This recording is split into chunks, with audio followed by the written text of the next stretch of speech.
Good morning. I call this meeting of the Portland City Council's Committee of the Whole to order. It is Thursday, August 13th at 9:30 a.m. Diego, will you please call the roll? Good morning. Koyama Lane. Here. Murillo. Here. Novick. Here. Clark. Green. Here. Zimmerman. Thank you. Present. Avalos. Dunphy. Here. Smith. Pertlegany. Here. Ryan. Canal. Here, and Vice Chair Ryan will be joining us in just a couple of minutes. Thank you, Diego. Christopher, will you please read the statement of conduct? Welcome to the meeting of the Finance and Governance Committee of the Whole. To testify before this committee in person or virtually, you must sign up in advance in the committee agenda at www.portland.gov/council/agenda/committee-whole or by calling 311. Information on engaging with the committee can be found at this link. Registration for virtual testimony closes 1 hour prior to the meeting. In-person testifiers must sign up before the agenda item is heard. If public testimony will be taken on an item, individuals may testify for 3 minutes unless the chair states otherwise. Your microphone will be muted when your time is over. The chair preserves order. Disruptive conduct such as shouting, refusing to conclude your testimony when your time is up, or interrupting others' testimony or committee deliberations will not be allowed. If you cause a disruption, a warning will be given. Further disruption will result in ejection from the meeting. Anyone who fails to leave once ejected is subject to arrest for trespass. Additionally, the committee may take a short recess and reconvene virtually. Your testimony should address the matter being considered. When testifying, state your name for the record. If you're a lobbyist, identify the organization you represent. Virtual testifiers should unmute themselves when the clerk calls your name. Thank you. Thank you, Christopher. Today we have 5 as filed items on the agenda. We have the committee chair updates. We have appointments to the New Portlanders Policy Commission. We have a presentation on public health impacts of chemical weapons, and then we have 2 items together after our break, one of which is a presentation, the other is public hearing on the annual budget process. This is part 2 of the process we initiated back in late June, and we'll be leading into some work with the administration starting in September on improving our budget process and hopefully eventually the content of the budget as well. Diego, will you please call the first item? Item 1, document number 2026-288, committee chair updates. All right, thanks everybody. There is a printed copy out for every counselor, and there is also one filed online.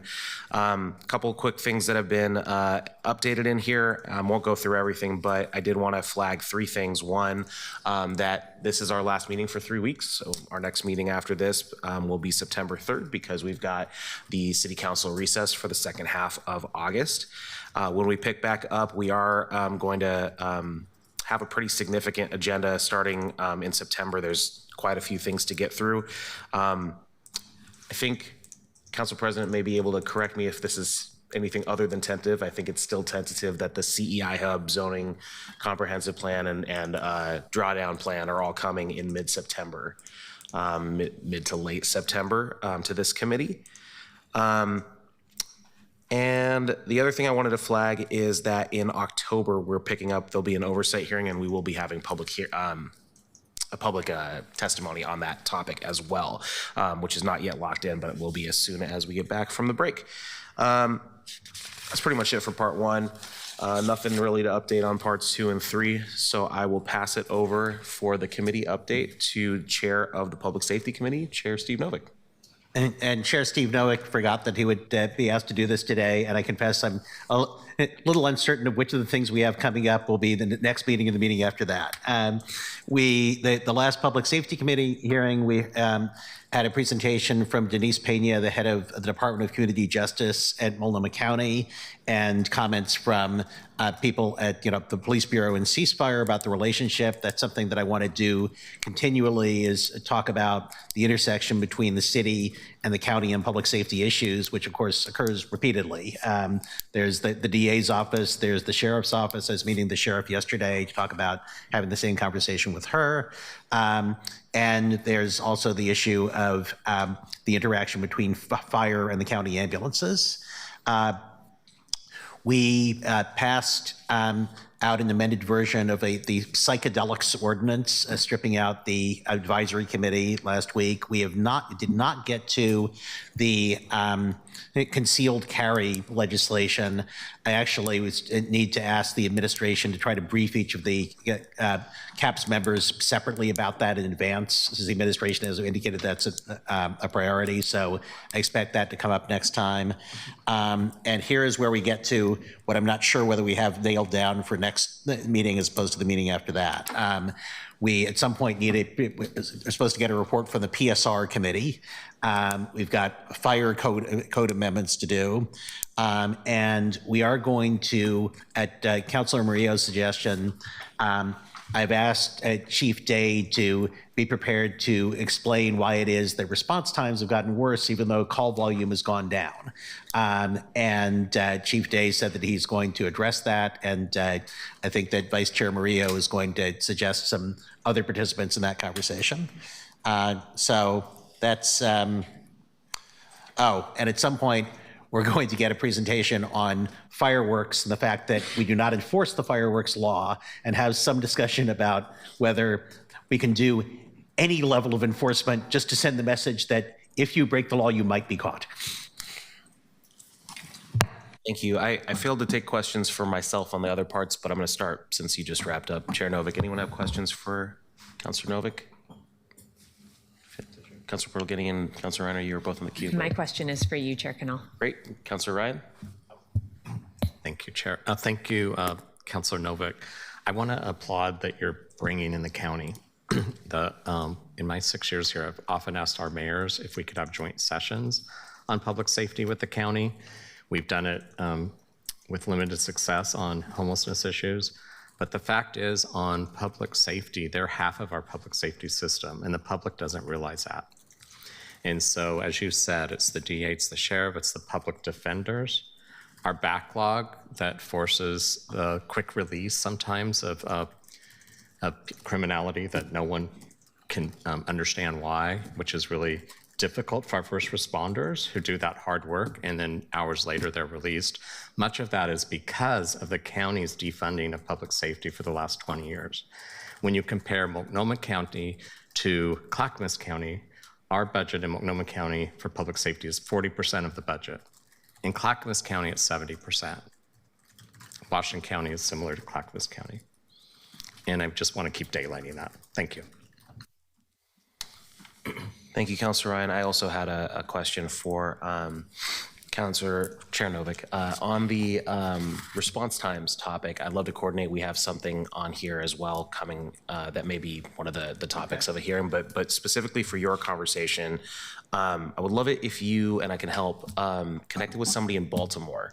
They have had a 20% reduction in police staffing levels and achieved a 68% reduction in homicide in the last few years, 6 years, as well as, and it's not because of authorized staffing, it's because of vacancy, which is similar to us with our 80 vacancies roughly. So just wanted to suggest that as a reference point. I'd be happy to do that. Actually, my office is reaching out to the mayor of Baltimore to see if we can get interest in my smart guns idea. So we're already in touch with Baltimore. Thanks. I think it was ProPublica that came out with it, but yeah. I'll get you that article too and the information I have there. Councilor Portolgini, you had something for me, I think. I do. I'm wondering if you can just share with us a little bit as you're building out your agendas, how you're thinking about the balance between policy work, which could have homes in other committees, but could come here, right? We've talked about how some of the larger issues, including today's issue, it's broader than just public safety, but it could go to public safety as well. You just mentioned response times, which it sounds like public safety is taking up, but you're interested in taking up here, and how you're balancing that with the budget, and I guess not budget, but the finance work and the governance work. I've noticed that the 3.02 policy is listed as possible, but still not even in a tentative spot. We had a discussion on Murillo 11 on the agenda a meeting or two ago, and that had to get bumped, and I haven't seen it show back up on the agenda. And I just want to make sure that we have a space to do the governance work, since this is the only space to do that, whereas some of these policy items, there's flexibility. We could move them around depending on what committee has capacity for them. Yeah, so I'll kind of thanks for that question. I'll break that up into sort of two parts. So our issue area for the committee of the whole includes finance, governance, oversight, and emergency response. And emergency response is defined as including federal response. And then sort of in parallel to that, there's the things that fit into no other committee or things that fit into too many other committees, which is something that we generally discuss at the leadership team. If it's something that could go into, and I think often it's housing and permitting and city life and committee of the whole that theoretically could take it. That seems to be the place that the overlap often is perceived. So in that situation, I think we've been prioritizing those first four things, the things that we're directly assigned to do, unless there's a deadline from the administration or council president, which is rare. And then in terms of the items that, I guess the caveat to that, the items that are not a legislative item, but are part of the reason why we created the committee of the whole in the first place. So for example, the downtown discussion, which is penciled in right now for September 10th, is something that we talked about when we decided whether or not to create a committee of the whole, as here's something that fits into so many different issue areas. It's housing and homelessness related, it's public safety related, it's economic development related. And so wanted to make sure I put that in.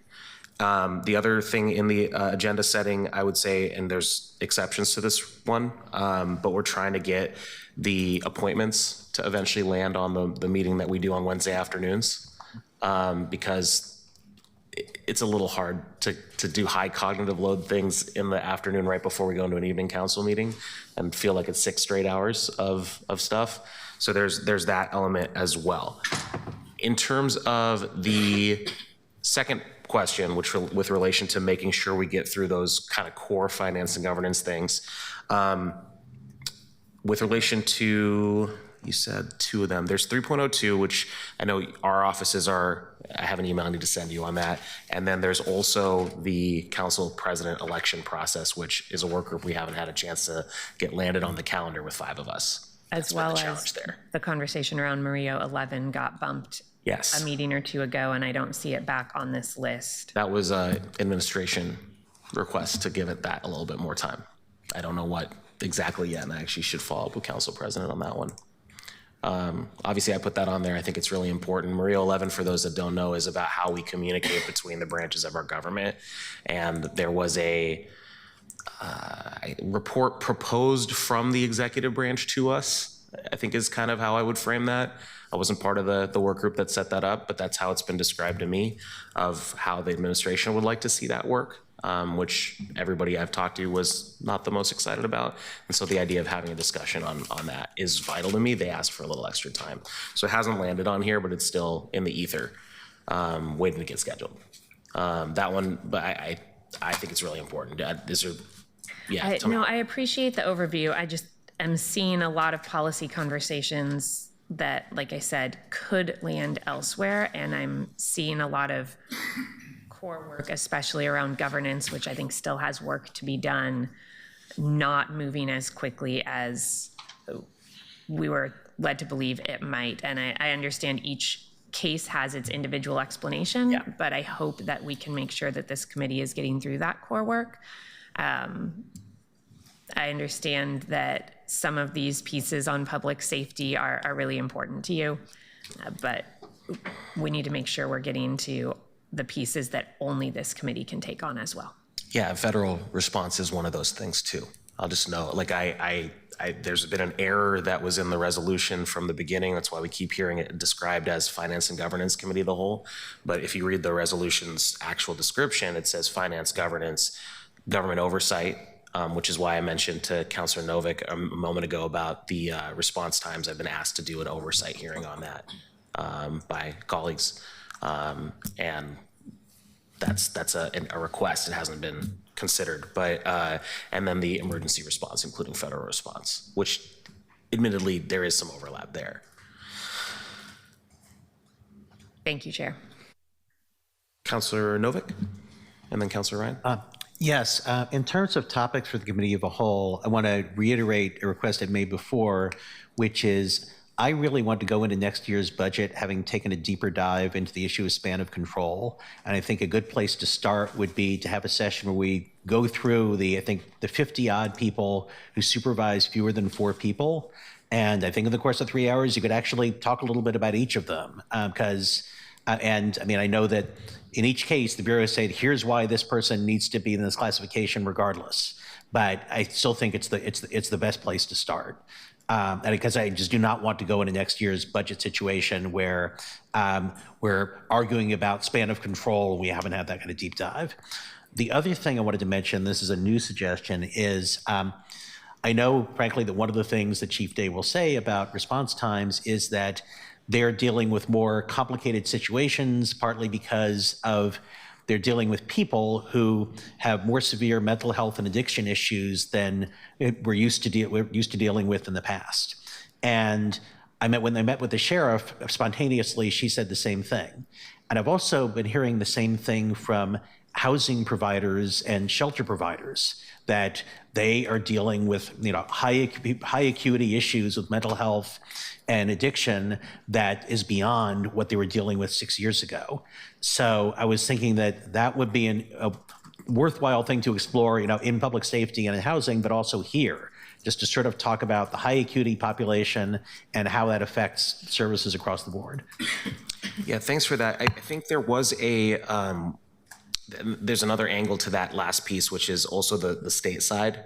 And we were going to have a work session with the Office of Government Relations on behavioral health going into the 2027 session. That got bumped, but I think Council President mentioned yesterday it's landing in September, if I recall correctly.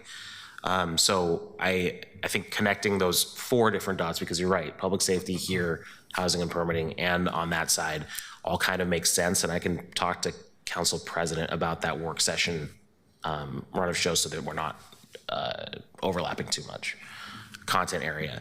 In terms of the response times piece, yeah, I think it's a little unique with the sheriff and housing providers, shelter providers, in terms of I don't know that they necessarily have people to offload that to. I know that your committee has the right responder to each call piece, and certainly an agency ready and willing to take on those calls in at least a low acuity sense.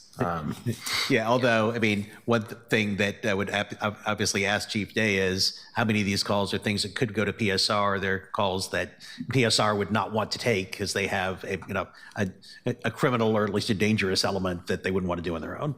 Yeah, I also hope you'd ask that question of PSR and of the PSR committee. Yes. Thanks. And by the way, span of control is also on the part 2 of the report. It is coming up. It just hasn't gotten even penciled in for a place yet. And that's just a question for those who don't know. This also applies to the advisory bodies conversation. There's been some administrative leadership rotation, and that has caused a little difficulty in scheduling. So in both of those 2 cases specifically. Councilor Ryan and then Councilor Green. Yeah, thank you, Chair Canal. I appreciate the conversation you and Councilor Perl-Guiney were having about agendas and where they could maybe go to committees that are focused on policy.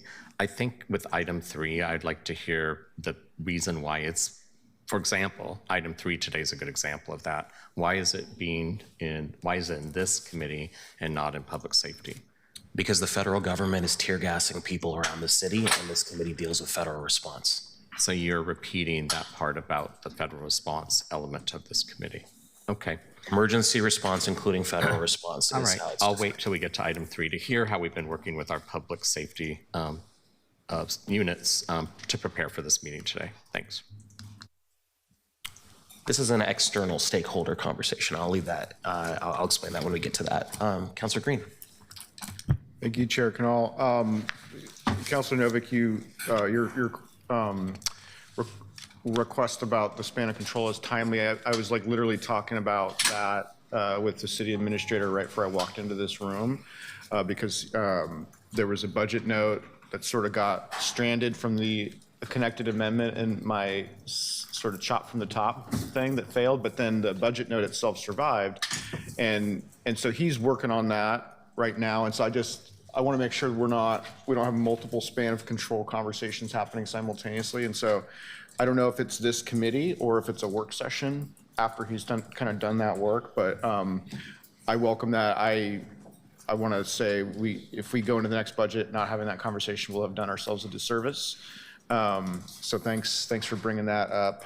And also, I'm eager to get to City Code 3-02 at some point soon. So I see that it's penciled in for September, but I really want to vote for something that makes it so you can't do floor amendments because I'm tired of them. So let's get that one going as soon as we can. Thanks. Thanks, Councilor Green. Seeing no one else in the queue, thank you, everybody. We'll move on to item 2. Diego, could you please call item 2? Item 2, document number 2026-289, appoint members to the New Portlanders Policy Commission for terms beginning September 2, 2026. Thank you, and we'll invite up, presenting from the administration, I believe we have Interim Chief Engagement Officer Laura Oppenheimer, as well as our Immigrant and Refugee Coordinator Wafa Al-Makhtari, and the Secretary of the New Portlanders Policy Commission, Jorge Sanchez Batista. But as you start, please introduce yourself the first time you speak. Thanks. Good morning, councilors. For the record, I'm Laura Oppenheimer. I use she and her pronouns. I'm the city's Chief Communications Officer, but today I am proud to be wearing my hat as the Chief Engagement Officer, which means that I have the pleasure of introducing the recommended reappointments and appointments to the New Portlanders Policy Commission. Just want to take a moment to reflect that we have now had this commission for a decade. This is a really lovely opportunity, I think, to reflect back on some of the accomplishments and achievements of the committee, but also to look forward at the opportunities we have with some new members. Given the national climate right now and some of the commitments this council and the city have made to our immigrant and refugee communities, this commission provides a really vital resource in terms of the expertise and lived experience they bring, and being here to advise us and help us move that work forward.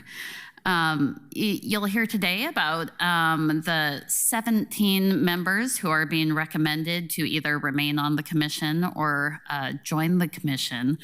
That is a significant reset. And you'll hear that we wound up doing this recruitment in a 2-phase process to really ensure that we had an applicant pool reflective of the city as a whole and the geography, and that's what our team will be able to bring you here today.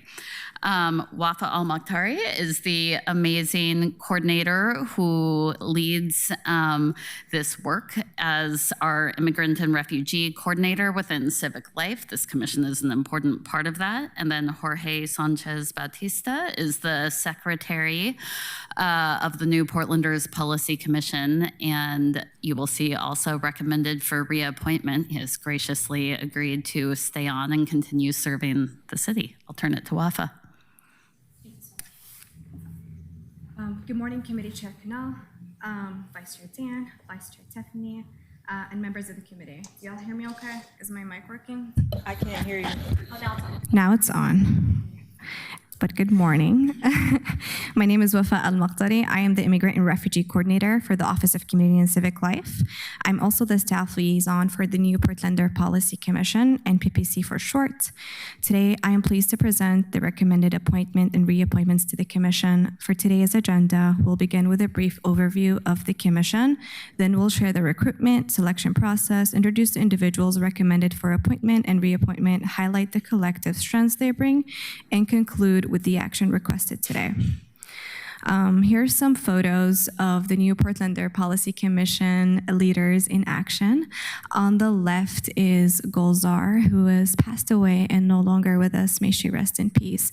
But she was one of the NPPC leaders who brought the Turkish community to the city and truly connected immigrant and refugee communities from Turkey to explore what the city has to offer for them. We even turned the City of Portland building first floor in 2024 like a Turkish festival, felt like a mini Istanbul, and it was beautiful. I can talk forever about all the amazing things that the leaders have accomplished, but now we want to transition to recruitment. And before we do that, it's my honor to introduce Jorge, who is the current secretary for the NPPC.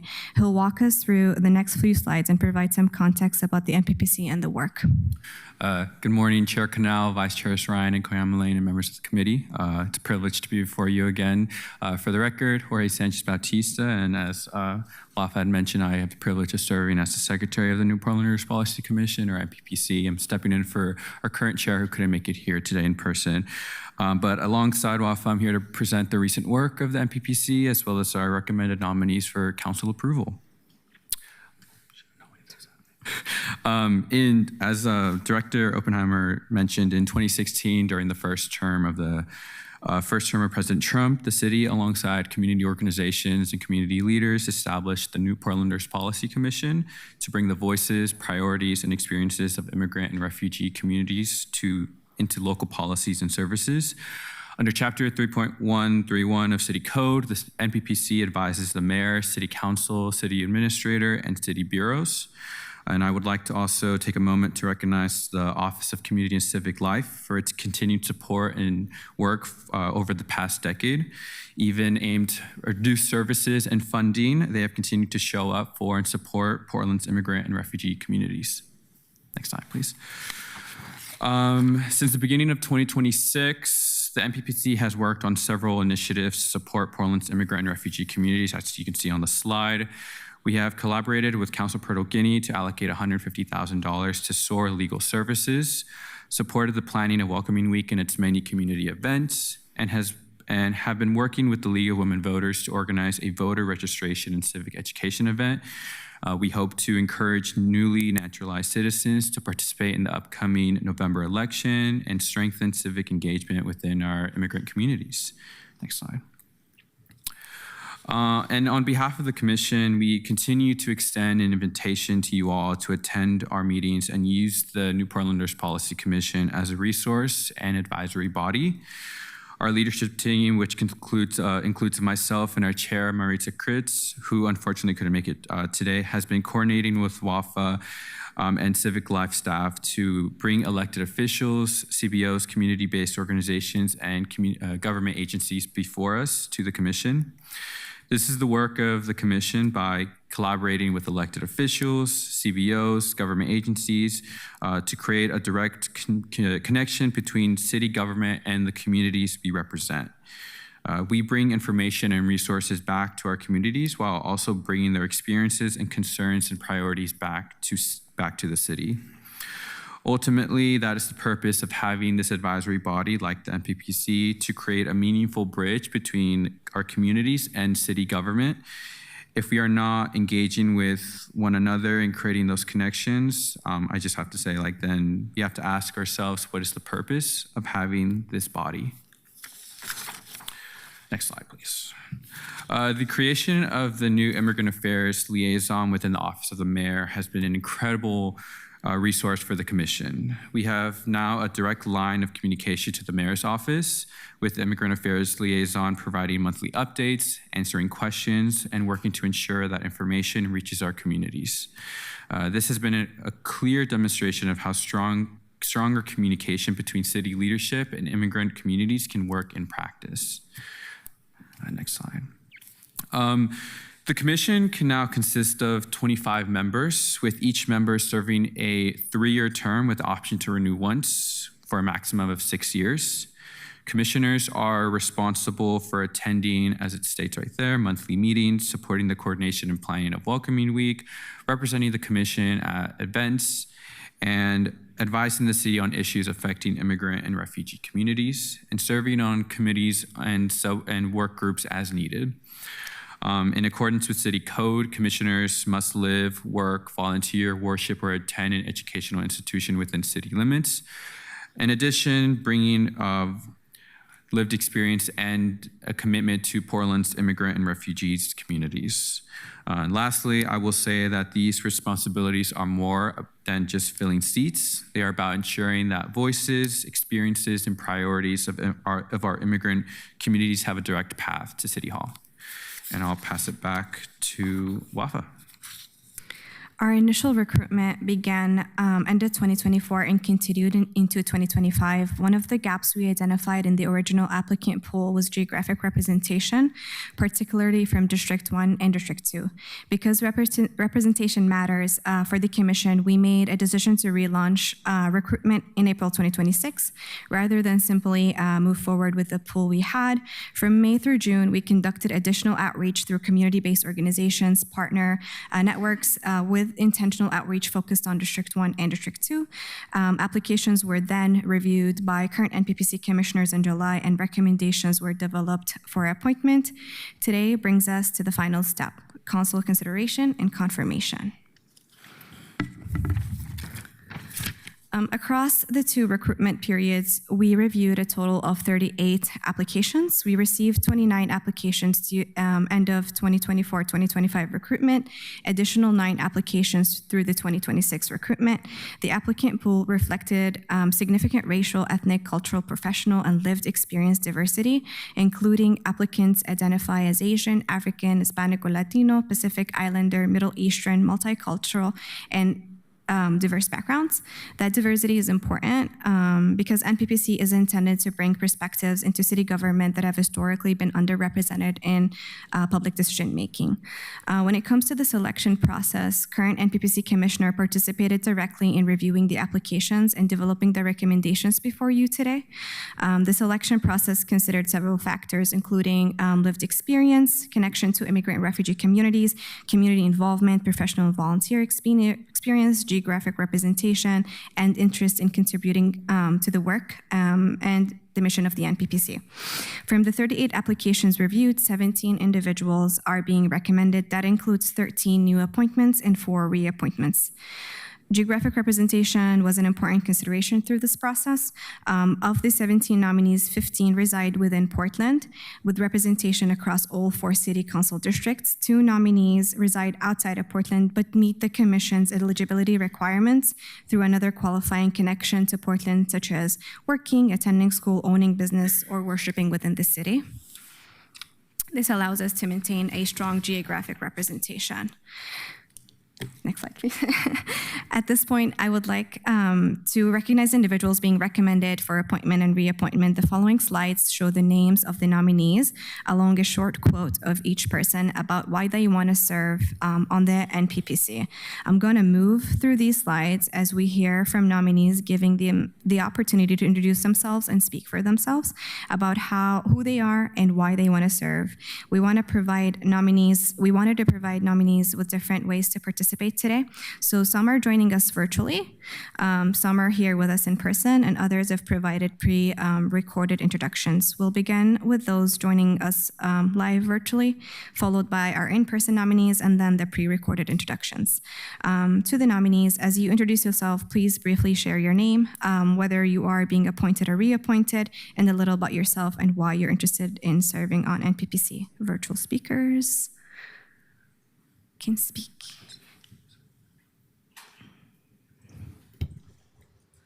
We have Maritza Kritz online, as well as Mary Karam. Good morning, Council. My name is Mary Karam, and I am a domestic relations attorney in the Tri-County area. I'm also a resident of District 1. More importantly, I am a Syrian immigrant who moved to Portland with my family many years ago, and we've continued to make Portland our home, and Portland has allowed us to feel at home here. I am seeking reappointment to the new Portlanders Policy Commission because I deeply value the opportunities to serve and help ensure that Portland's policies and services reflect the experiences, needs, and contributions of immigrants and refugee communities. As an immigrant myself, I have personally experienced how meaningful it is to feel welcomed, heard, and included in community. I'm especially grateful for Portland's commitment to engaging with immigrant communities and creating opportunities for new Portlanders to participate in civic life. Portland has given me a sense of belonging and made me feel that I have a home away from home. And I hope to continue contributing my professional experience as an attorney, my lived experience, and my commitment to equity and inclusion to the Commission. I would be honored to continue this work through a reappointment. Thank you.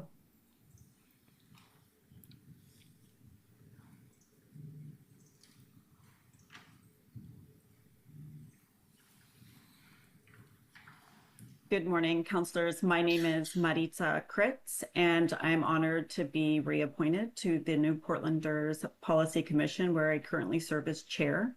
My background is in social services and behavioral health, and throughout my career, I've worked alongside diverse communities and seen firsthand how language, culture, and access can create barriers to services, resources, and opportunities. I'm also the founder of Latino Outdoors Portland chapter, where I've worked to create welcoming spaces for Latino families, build community connections, and help ensure people feel a sense of belonging. I want to continue serving as NPPC because Portland's immigrant and refugee communities deserve to have a meaningful voice in the decisions that affect their lives. As chair, I'm committed to bringing people together, strengthening community voices, and helping ensure Portland is a city where everyone feels welcome, represented, and heard. Thank you for the opportunity to continue serving. We also have Devin Tao online. Good morning to the council members. Ni hao. My name is Devin Pei Fan Tao, and I'm honored to be appointed to the New Portlanders Policy Commission. I'm a gay filmmaker, small business owner, and longtime Portlander in District 4. Much of my work has been focused on storytelling, community engagement, and creating space for people whose voices and experiences are often underrepresented. As an Asian immigrant myself, I understand how important belonging, access, and representation can be when building a life in a new city and a new country. I'm interested in serving on the NPPC because I believe immigrant and refugee communities should have a meaningful voice in the decisions that affect them. I hope to bring my experience in storytelling, coalition building, and civic engagement to the commission, while also listening and learning from the many communities that make Portland home. Thank you.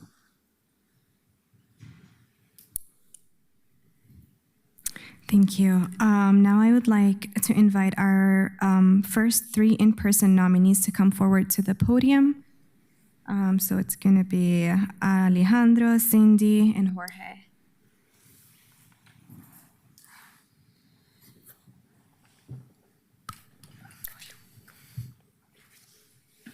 Should I begin? Yeah. Okay. Well, good morning, Chair and councilors. Well, my name is Alejandro Martinez Ubieda. I am not only an immigrant, but a refugee. I've been here in Portland for a pretty short time. I came in 2024 from Venezuela. My ground is I'm a political scientist with a master's in environment, and I'm really very happy to be here, as many years in my life I've been linked to parliamentary institutions because I worked for a long time in the parliament of my country, Venezuela, as director of international relations, and also worked at the city council in Caracas. So I'm very interested in bringing my experience in contributing to this city that me and my family have made our home since the last 2 years, and it is a place in which I think we will stay for a very, very long time, and a place that we like, and we're happy to be here. So thank you very much for inviting us to be part of this committee. Good morning, Council. My name is Cindy Chen, and I am a Chinese immigrant. I came to the United States at the age of 5, and I was an avid participant in the Sun School program, which is Schools Uniting Communities program run by ERCO in Multnomah County Schools. Through my experiences, I have been so honored to be able to give back to my community by tutoring students. And through my experiences, I am incredibly interested in serving on the New Portlanders Policy Commission in order to advocate for language education opportunities. In Portland, and when I first came to the United States, I found that being pulled out of my classroom was incredibly isolating. And I want to make sure that people don't feel that same isolation anymore once they're trying to learn a new language. And so on my time, I hope to be an advocate. During my time, I hope to be an advocate for education and language learning opportunities, and I am honored to be appointed to serve on the New Portlanders Policy Commission. Thank you. Thank you all. Now I would like to invite our next group of nominees to come forward.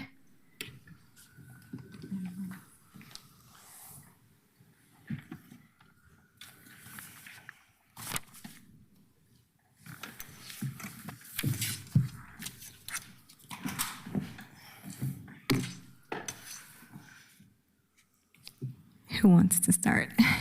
Brina, you go ahead. Hi, my name is Brina Bolans. I'm a 28-year-old, definitely not, 28-year Portlander. When I graduated college a long time ago, obviously a long time ago, I did the Europe backpacker thing. I was your average middle-class white girl, and I'd never even been out of the country before. But the urge to understand the world stuck with me, and I spent many years after that traveling and living and working in a whole host of different countries. And it taught me two things. One, being in an unfamiliar culture is not an easy thing. Second, it seems basic, but people everywhere are really the same. There's small differences in details, but they have the same needs and fears and joys, and I truly wish that all Americans understood this. Over the years, a focus of mine has become the importance of housing, of stable housing. Growing up, I helped my parents with their little rental properties, and I now own a rental property myself. I've been a volunteer for Habitat for Humanity for over a decade. Back when the Ukraine war started, I had friends and we organized donations and were able to house Ukrainian refugees' families and help them get jobs. More recently, I was a manager in multifamily low-income housing downtown. And as you can imagine, many of the residents were from all different countries. And I spent a lot of time in my office sitting with them, helping them navigate their new life. I've seen the trauma that people have gone through problems with housing, and how stable housing plus a welcoming and supportive community helps newcomers thrive. So I'm excited to join this commission and all of you to develop the best supports possible for our newest neighbors. Thank you. Good morning. My name is Yamungo Seraya. I'm being appointed to the New Portland City Commission. I live in District 1. As an immigrant from the Republic Democratic of Congo, located in Central Africa, I understand the experience and challenges many immigrant and refugees community face. I've been involved in my community leadership, serving as a president or leaders of African community coalition. I've been involved in the community leadership and engaged and advocated for my community, helping connect the community with local government. I'm interested in serving in this NPPC because I want to ensure that the voice and lived experience of New Portlanders are represented in Portland policies and decisions. I'm honored to serve and look forward to contributing to a more welcoming and inclusive Portland. Thank you.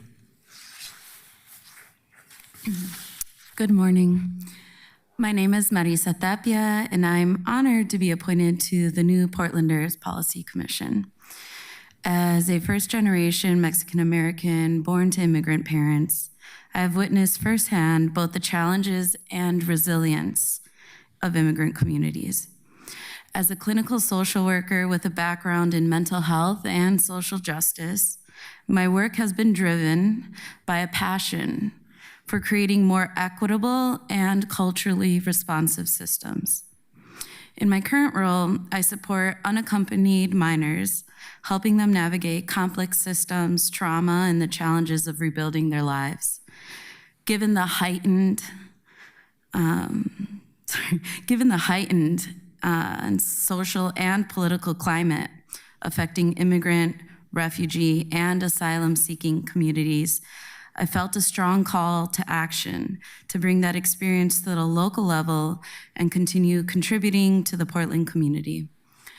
I applied to the NPPC because I believe immigrant and refugee communities deserve not only representation, but a meaningful voice in the policies that affect their lives. I look forward to working alongside such a diverse and passionate group of community members who are committed to centering the voices and needs of these communities and ensuring they are meaningfully represented in local action. Thank you for the opportunity to serve. I look forward to the work ahead and to contributing to a more inclusive, equitable, and welcoming Portland. And while WAFA transitions to our recorded videos, again, Jorge, and I'm seeking reappointment to the commission as my background consists of a son of Mexican immigrants, as well as a supporter and advocate of Portland Public Schools Newcomer Program, which assists newly arrived students from different parts of the world adapt to the U.S. education system and prepare them for their academic journey throughout high school. And I believe in the important work of equity and experience, especially when it comes to young people and Hispanic communities during this current political, social, economic, I can go on, but this current climate right now. And I hope to work alongside a diverse group of people and ensuring that this body brings in all these experiences and to support and have these people heard and represented. Thank you all so much.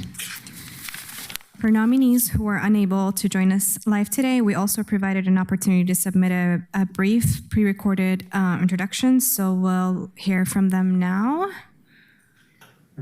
Good afternoon, councilors. My name is Luciane, and I'm honored to be recommended for the new Portlanders Policy Commission. I was born in Brazil to a family with European and Afro-Brazilian roots, and I came into Portland as an immigrant myself. I know how difficult it can be to rebuild a life in a new country and to figure out systems that were not designed with foreigners in mind. Professionally, I received my master's degree at Portland State University in Engineering Technology Management, and I have spent many years working for IT and HR departments at the Oregon companies like Nike and Corvo. Portland has given me a beautiful place to live and work, and I would like to help the city make this easier for those that are going through a similar experience as myself.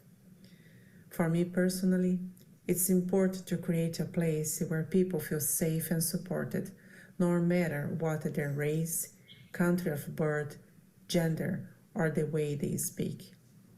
There is lots of tension in our nation right now, and I hope I can help somehow to reduce this in our community. Thank you for your consideration. Hello, my name is Stephanie Lauenstein. I'm currently on the Commission for New Portlander Policy, and I would like to continue to serve on this commission because I bring relevant experiences as an immigrant and as a ABE-ESL teacher, and I also bring the passion to move things forward. In the last 2 years, I think we're productive. I'd like to continue to contribute, and I look forward to doing so. Hi, everyone. My name is Linda Lee, and I'm interested in joining the New Portlanders Policy Commission because of where I come from. I grew up in a low-income immigrant community, and I came to America as a refugee. Today, I have a career in finance, but growing up, no one in my community had access to that kind of knowledge. So I want to give back by educating and encouraging basic financial literacy on the things I wish I knew early on. That's the impact I hope to make on this commission. Thank you. Hi, my name is Evan Ripple, and I'm a North Portland resident. I live in St. John's. I'm interested in joining the New Portlanders Policy Commission or Committee because as a regular Oregon Food Bank volunteer, I've seen and witnessed firsthand just how barriers can affect people, and I would like to turn those frustrations into policy change. Thank you. Hello, my name is Jayada Jefferson Famoy Fiafi. I grew up in Portland, and I've been a therapist in the community in Portland for the last 27 years.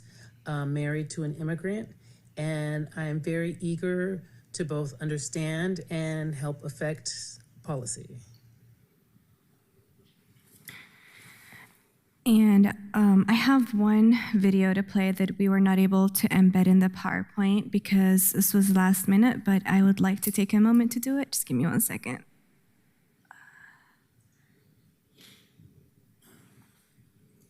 Good morning. I am Željka Carol Kekes, and I was born and raised in Split, Croatia, and arrived in Portland in 2002.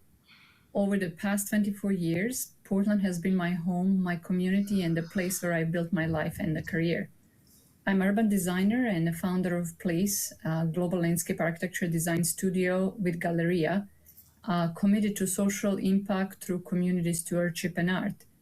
Our partnerships locally include Portland Mercado, PDX Main Terminal, Nike Headquarters, North Park Blocks, PSU iTech, Willamette Falls Trust, and Gateway Discovery Park. However, my greatest passion is the next generation, and for past 15 years, I've taught at Portland State University School of Architecture. And I also serve on governor-appointed Oregon State Landscape Architects Board, and am involved with the Immigrant Story.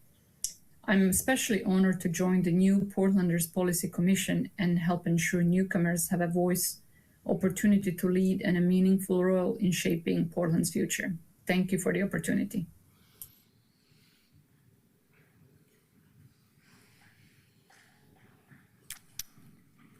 Now we're at the beginning. Thank you everyone who shared their introductions with us today. I also want to specifically recognize the 4 commissioners being recommended for reappointment. They have already contributed their time, lived experience, and expertise to NPPC, and we greatly appreciate their willingness to continue serving.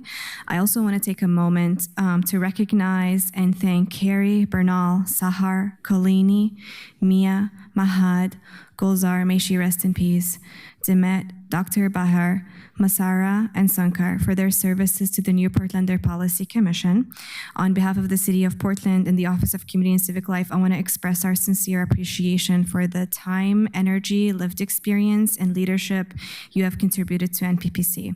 Serving on a volunteer commission requires a real commitment. It means showing up, sharing your perspective, representing community voices, and helping the city think differently about how we engage and serve immigrant and refugee communities. Taken together, these nominees bring a broad and valuable range of experiences to the commission. They include people with immigrant, refugee, first-gen lived experience, as well as experience in youth engagement, education, social work, mental health, housing, business, public administration, community organizing, advocacy, and community engagement. They also bring a multilingual and multicultural perspective and experiences working directly with communities in Portland. Most importantly, they share a commitment to equity, belonging, civic engagement, and strengthening the relationship between immigrant and refugee communities and city government. Our goal was not to simply fill seats. Our goal was to build a commission whose collective lived experience, knowledge, and perspective strengthens the quality of advice NPPC provides to the city. These commissioners will have an opportunity to begin engaging with the community very soon. Portland's Welcoming Week takes place September 10 through September 19, and NPPC will be actively participating throughout the week. Commissioners will have opportunities to engage directly with immigrant and refugee communities, community organizations, city leaders, and partners. This is one example of how NPPC commissioners move beyond monthly meetings and serve as an important bridge between community and city government. That brings to the action requested today. We respectfully request the committee approve the recommended 13 appointments and four reappointments to the new Portlander Policy Commission. These appointments will bring the commission to 17 members to strengthen its geographic, professional, cultural, and lived experience representation. We want to thank our current NPPC commissioners who dedicated significant time reviewing applications and supporting this process. And most importantly, we want to thank all of the applicants and nominees who expressed an interest in serving their community and the city of Portland. We are grateful for their willingness to step forward, share their experience, and contribute their voices to city government. With that, we respectfully request the committee's approval of the recommended appointments and reappointments. Thank you. Thank you, Wafa. Thank you, Laura. I also know Ocean's back there. Thank you to everyone who supports, and thank you so much to the current members as well as the prospective new members. Before we discuss the potential referral of this item on to the council, I did want to note a couple things, and then we may have testimony. There are actually, are there testifiers? No one has signed up. Okay. Okay.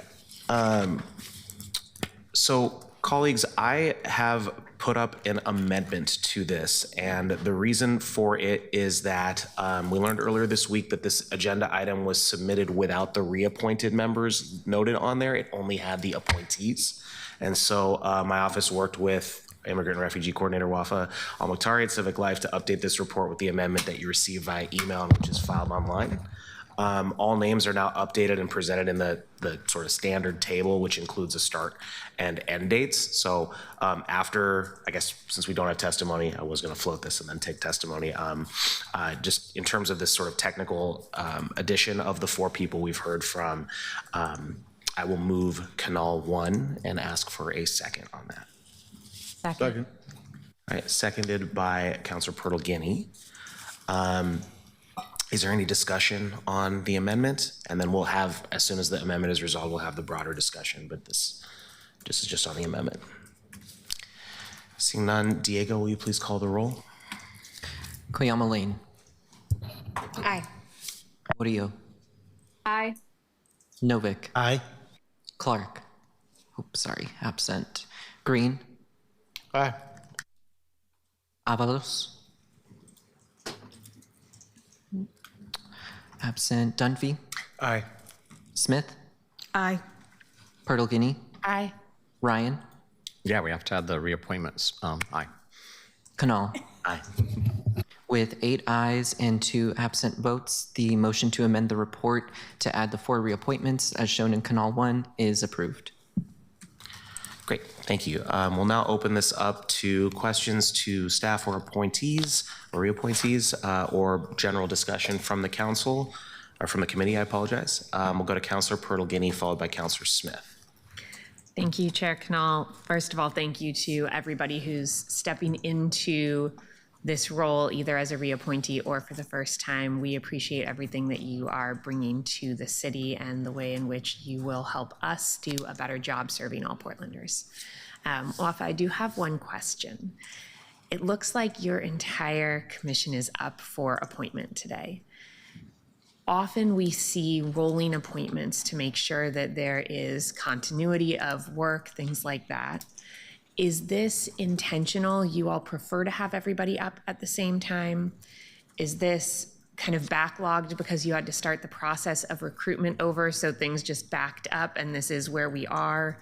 Or is this something that we should expect to see drawn out? And the reason that I'm asking is if you want to move to more staggered appointments, there will need to be some discussion between you all and the mayor as the person who nominates people around whether you nominate people early or extend people's appointments. And it's helpful for us to know what to expect so that if we see people being held over, we don't ask questions and worry that there's something going on in the future. I can answer. You can. Yeah, I would say there was a more protracted period with the recruitment having been relaunched. So that did back things up and require almost entirely new recruitments. Meanwhile, we are going through the advisory bodies reset, which we'll be coming back to you on in the fall.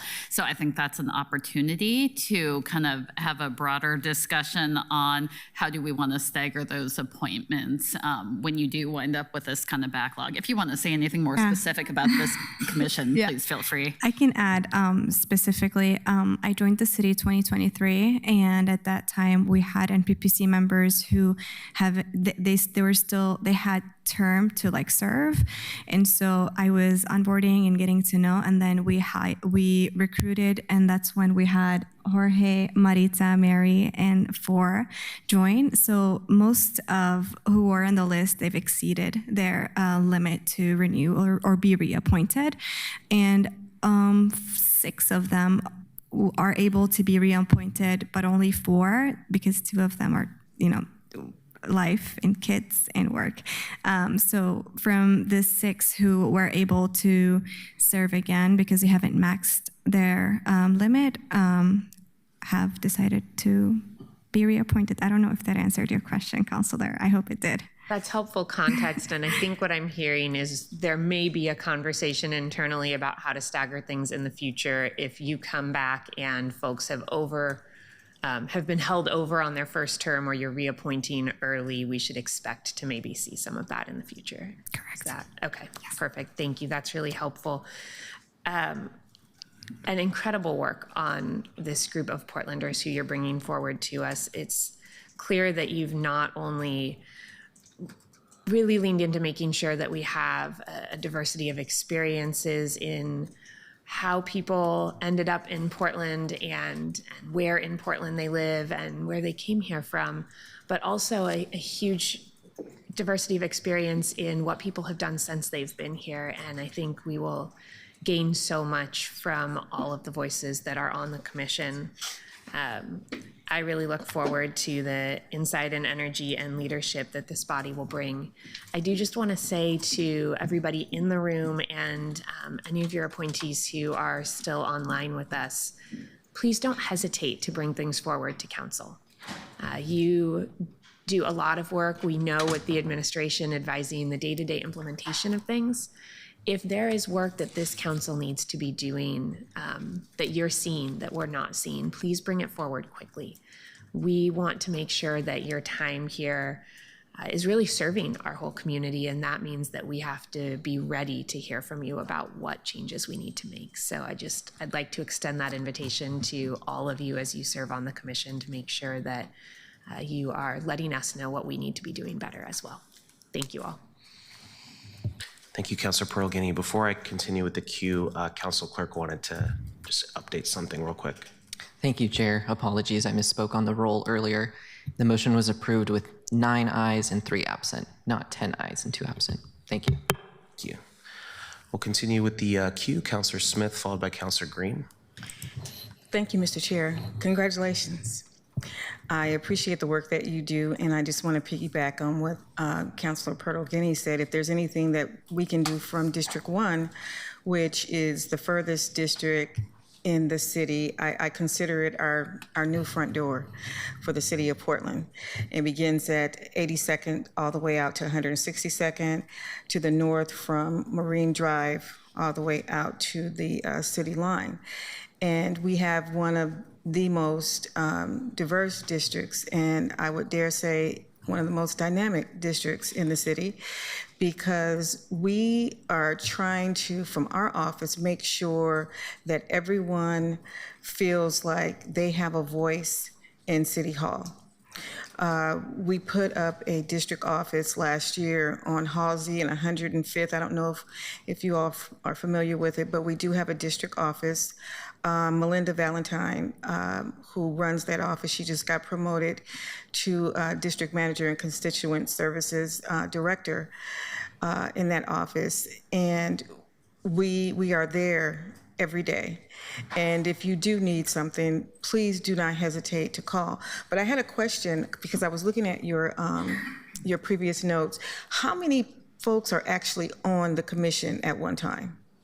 They can be, according to city code, it could be up to 25. Up to 25? Yes. And I was looking at the average, about between 9 and 10 people who attend the meetings monthly.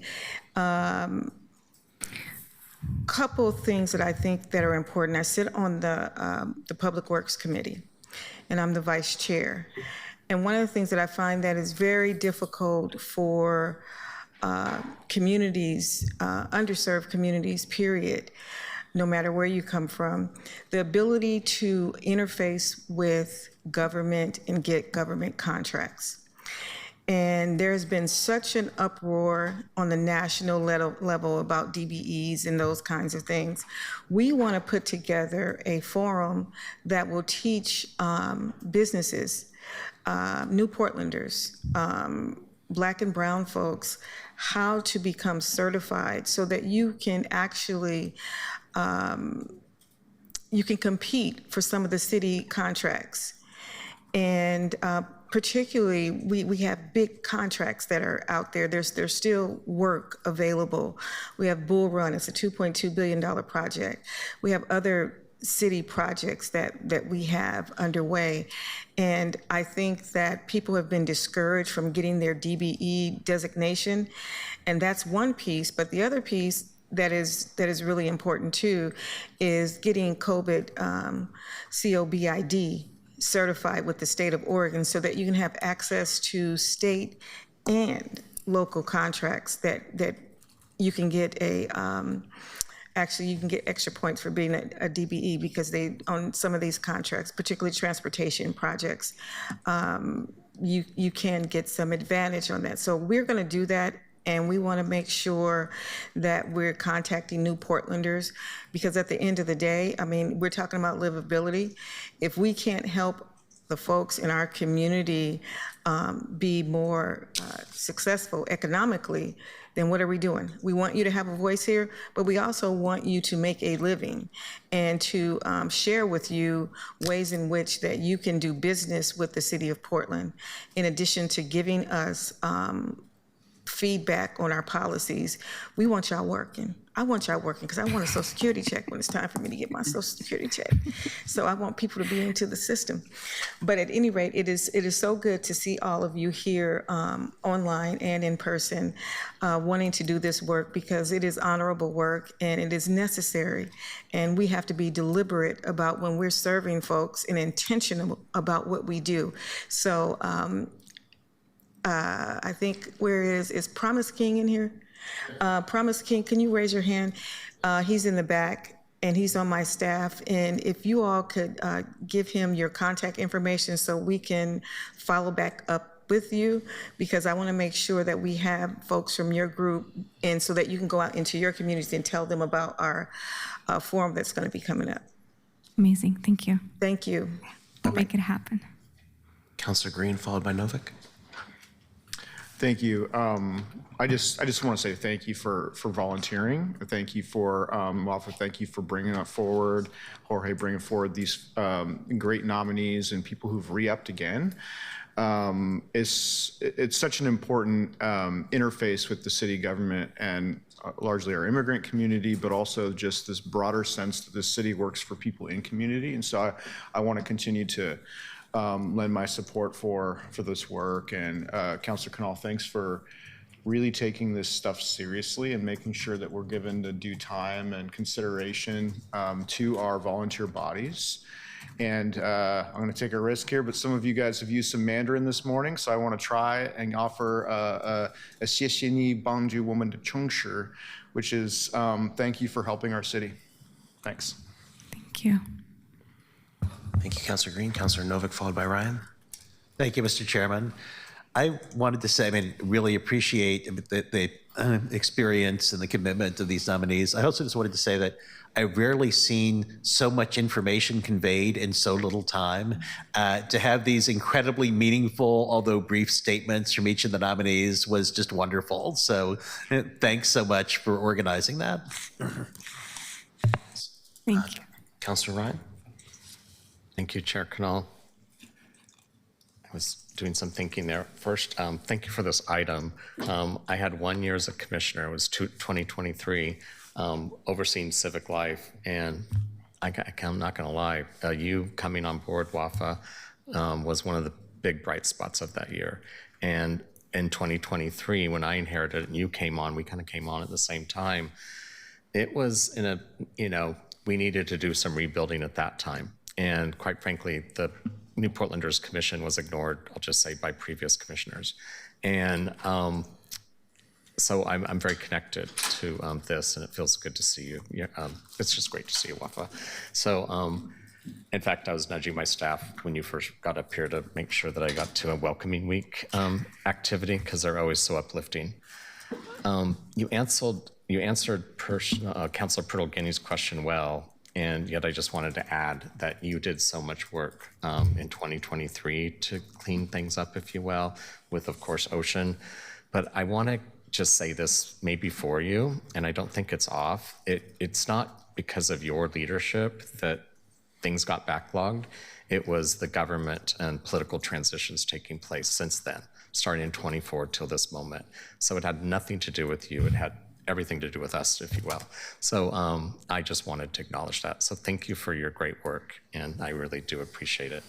I also appreciate that you lifted up let's just call them the OGs, like Miss Lynette, who put in so many hours so many hours to hold it together and build it, in spite of, in my opinion, being ignored by the political governance body above them. And so shout out to her and the others that finished their terms and persevered during a difficult time. Jorge, I want to acknowledge, I really appreciate what you said about the DOT connection. You also came in 2023. Yeah. The DOT connection that you talked about between your placement as a student that's connected to, you're a student at PSU, but you're connected to the K-12 system. And it's such a big deal to make sure that the new arrivals in our schools and their families feel welcomed. And it's something that the school districts have always been challenged with. And so thank you for being that voice. I did have one question. I'm curious, I recall at least one appointee not having lived refugee or immigrant experience. So is that not a requirement? It's not a requirement. The requirements, I think there was a slide. It has to do qualifying connection to Portland, such as working, attending school, owning business, or worshiping within the city.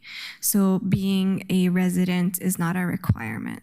Oh, that's not what I meant, but thank you for Oh, qualifying sorry. that. It's more that most of the people that I've ever connected with on the commission they had a lived experience as an immigrant or a refugee, or they were a child of one. And also, is that not a requirement? It is. So, and also work with immigrant and refugee communities. Oh, so if you have a job, you become an ally of this body. Correct. Okay. I like it better when everyone has the lived experience, my bias. I just want to continue to support your good work. And I'll just always say it. I love when I connect with the communities in the immigrant and refugee communities, because they're exactly what Portland needs. They tend to get it done. They're resilient, obviously, because of their life experience. And they're so grateful to be here, and they're ready to go. And a lot of them, of course, dive into the private sector, which I really appreciate, because Portland really needs to create more revenue and more business license taxes. And so I just love the entrepreneur spirit of the communities that arrive. That's always been the secret sauce of our country's prosperity, and why people in the current White House don't understand that is beyond me. Thanks so much. Thank you, Counselor. Councilor Ryan, we'll go to Councilor Murillo, followed by Council President Dumpy.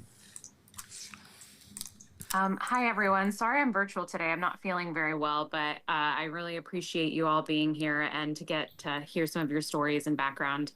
As an immigrant in this time, I think it can feel very isolating and lonely. So just getting to see how many people in our community are stepping up for our own community, and also the people that are stepping up to fight alongside us, I think is really special. And I don't take that for granted at all, just the courage that people display every single day doing this work.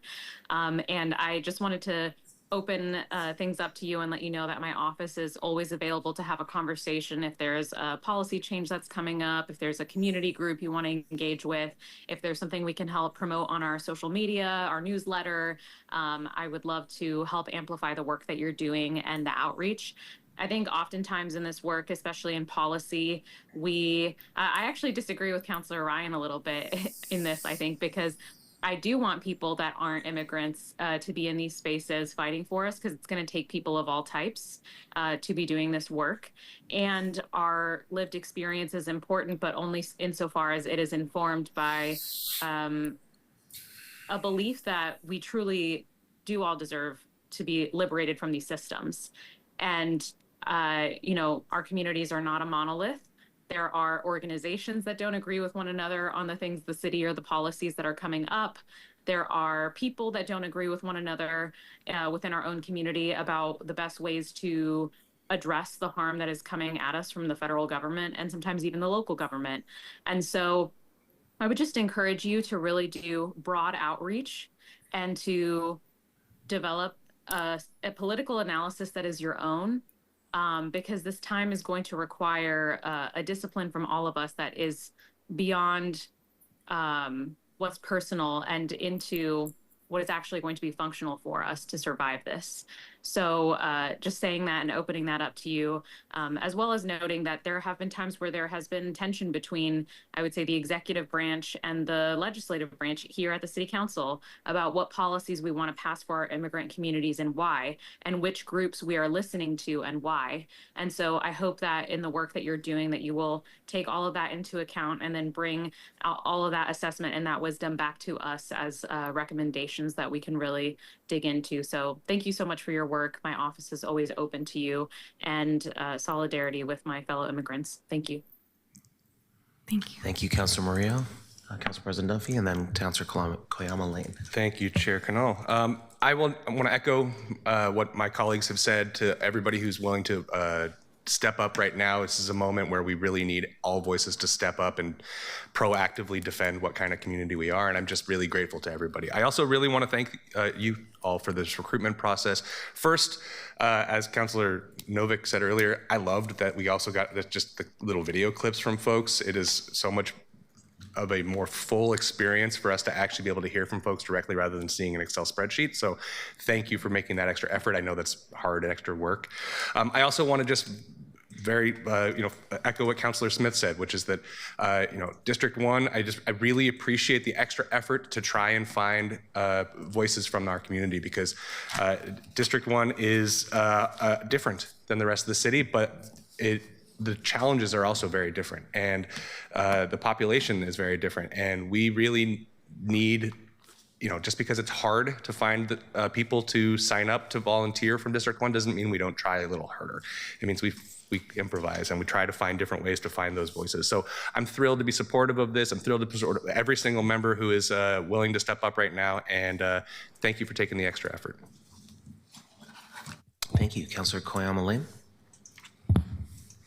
Thank you so much for your work with immigrants, refugees, their families, with allies.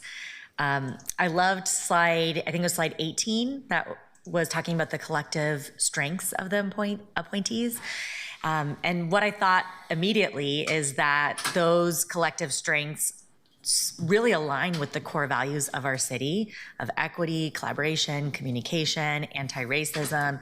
This group of appointees truly is amazing. I teared up multiple times hearing those who spoke today. You all truly represent some of the best that our city has to offer, and I'm so excited to support these appointments today. Thank you. Thank you, Councilor Koyama Lane. I am last in the queue, I think. And I'm very grateful for everyone being here. Absolutely going to support the nominations and the referral to the full council. I wanted to just kind of follow up on something that Councilor Pirtle-Guiney said. In code it says there are 25 members, and so there's 8 vacancies after this that I'd love to be supportive of and filling. And in addition to any policy needs that may ever come up, which I agree, please bring them to us. Any appointments, I'm prioritize them on our calendar. And I want to make sure that we get a chance to get you at your full strength.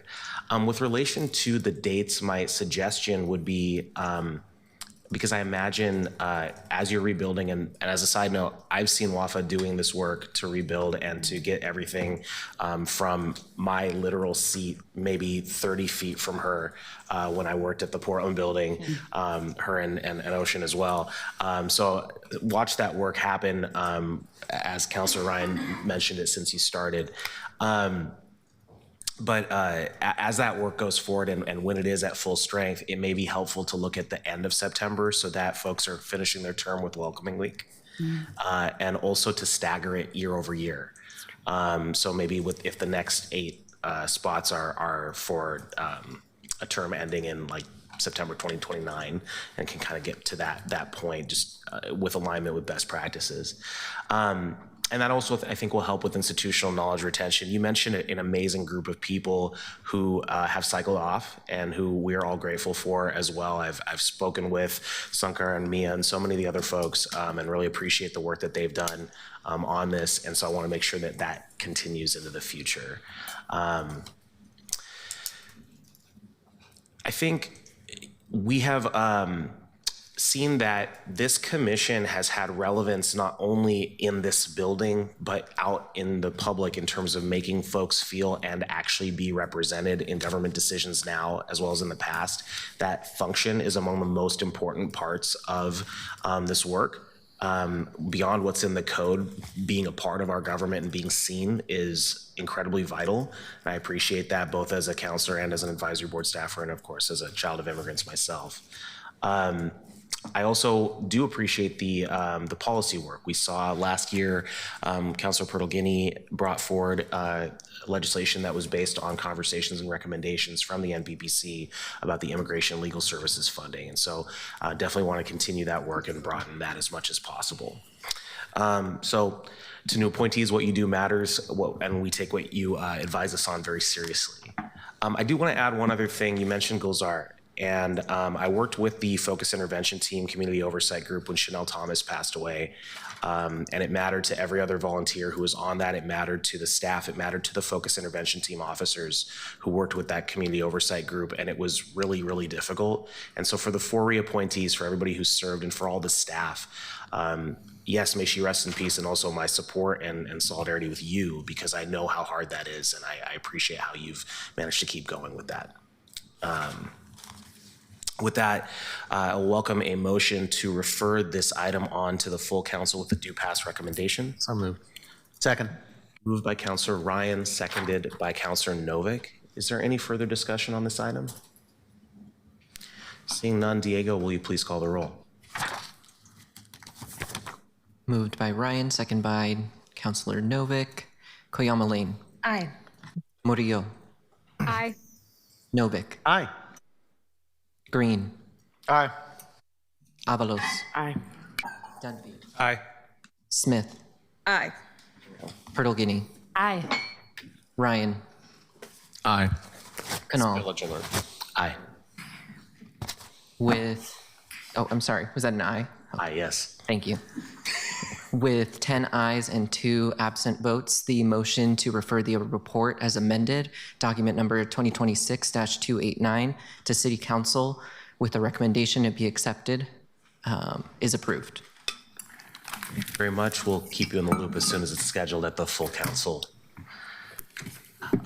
Colleagues, we were going to do part of the next item and then take a break. I think it may make sense to just take the break now. So we're going to resume with item 3 when we return in about 10 minutes. See you back at 11:07. Thanks.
forth. This is huge. The volume basically would you like center up? All right, thank you. We're going to resume our meeting now.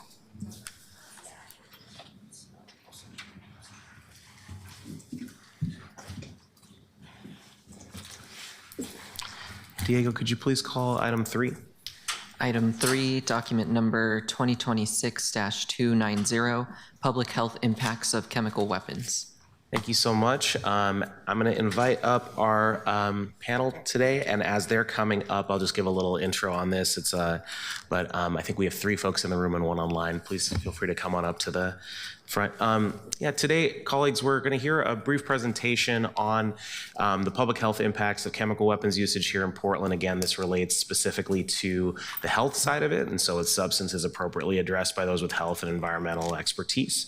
I'm excited to get this conversation started, as it's been a topic that's come up in public testimony as well as in communications with my office. One of the goals of our ability to do these presentations is to start conversations and inform the public as well as ourselves about things that are of interest to the public and that we're hearing about. So I appreciate it. And with that, I'm going to welcome Dr. Sharice Bach, Dr. Erica Moseson, Stacy Harper, who I believe is online, and Chad Robeson. And I believe we're going in that order. So thanks so much, and take it away, Dr. Bach.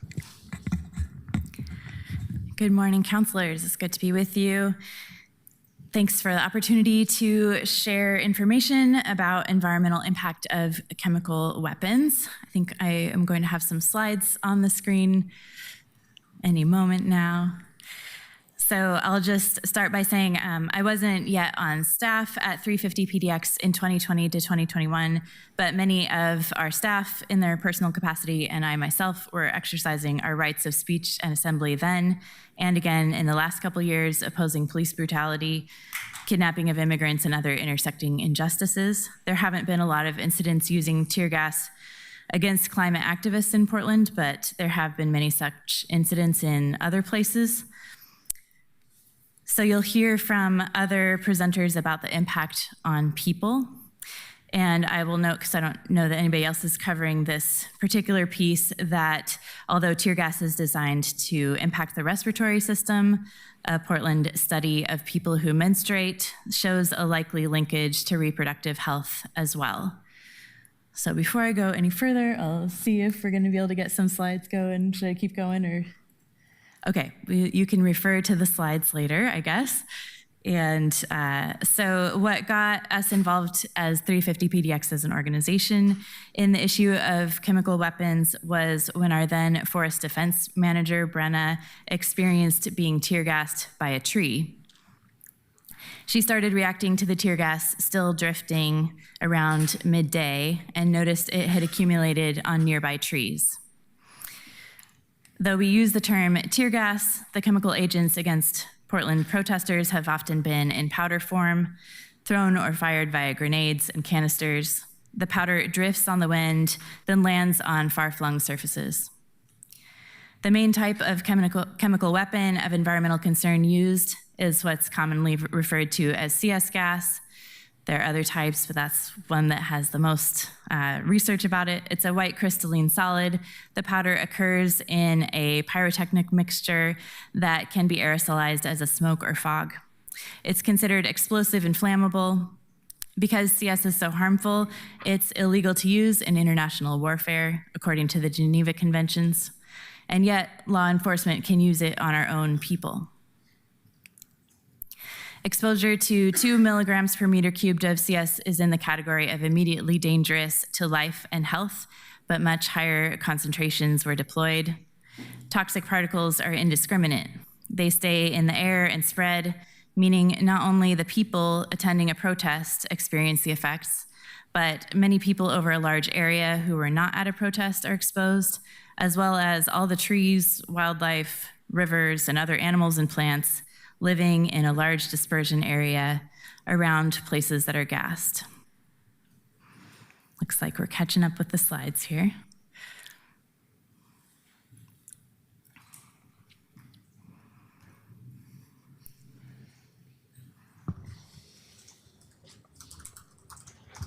Thanks for bearing with us as we get the text set up. Yeah.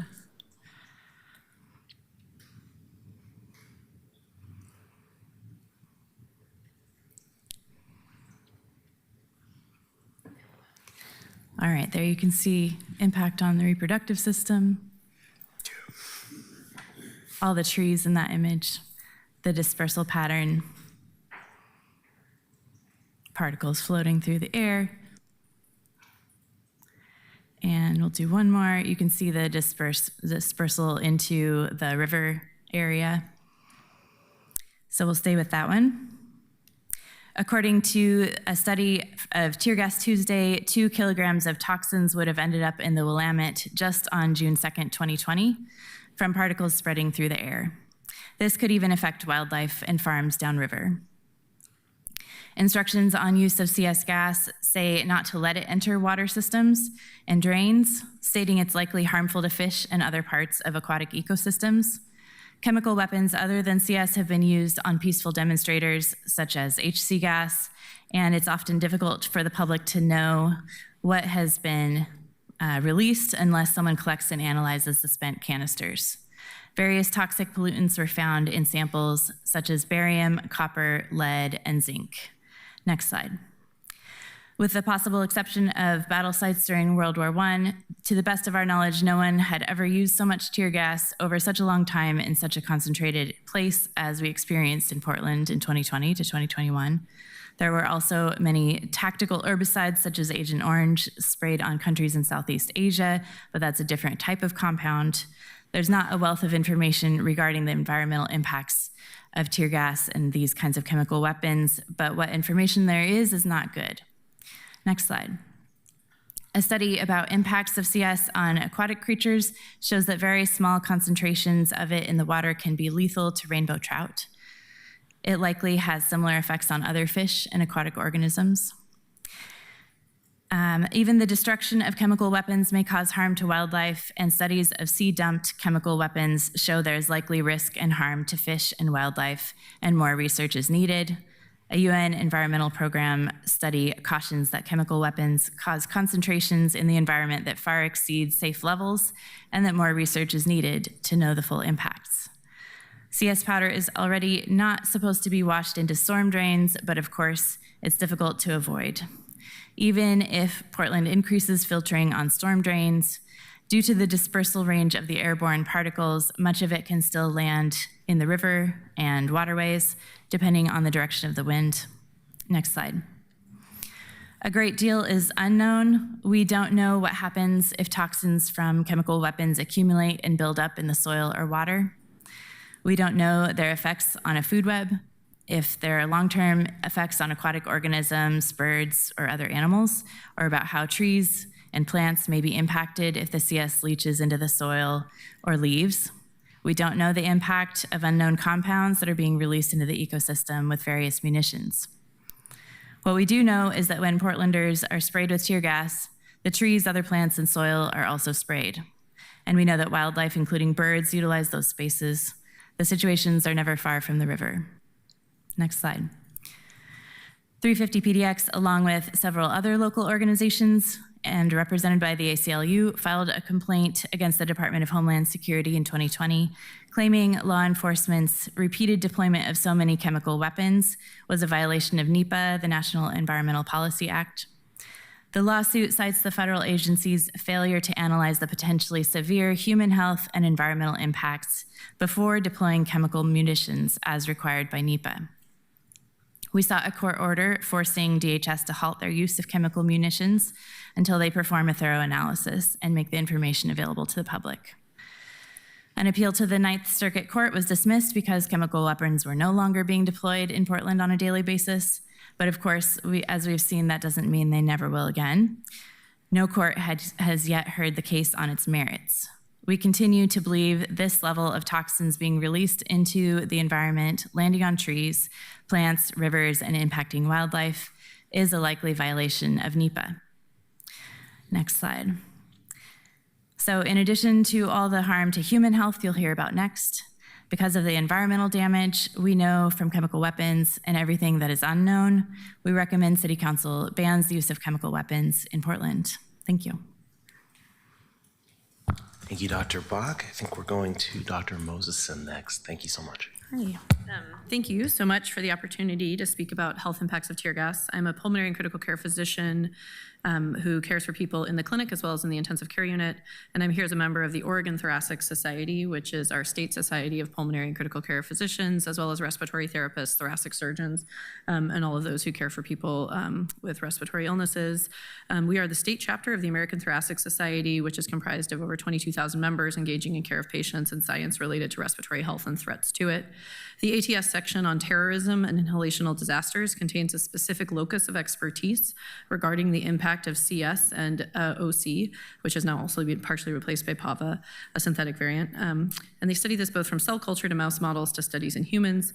The ATS has called for a complete moratorium on the use of these chemicals, collectively known as tear gas agents, for use on civilian populations in alignment with their prohibition on the battlefield.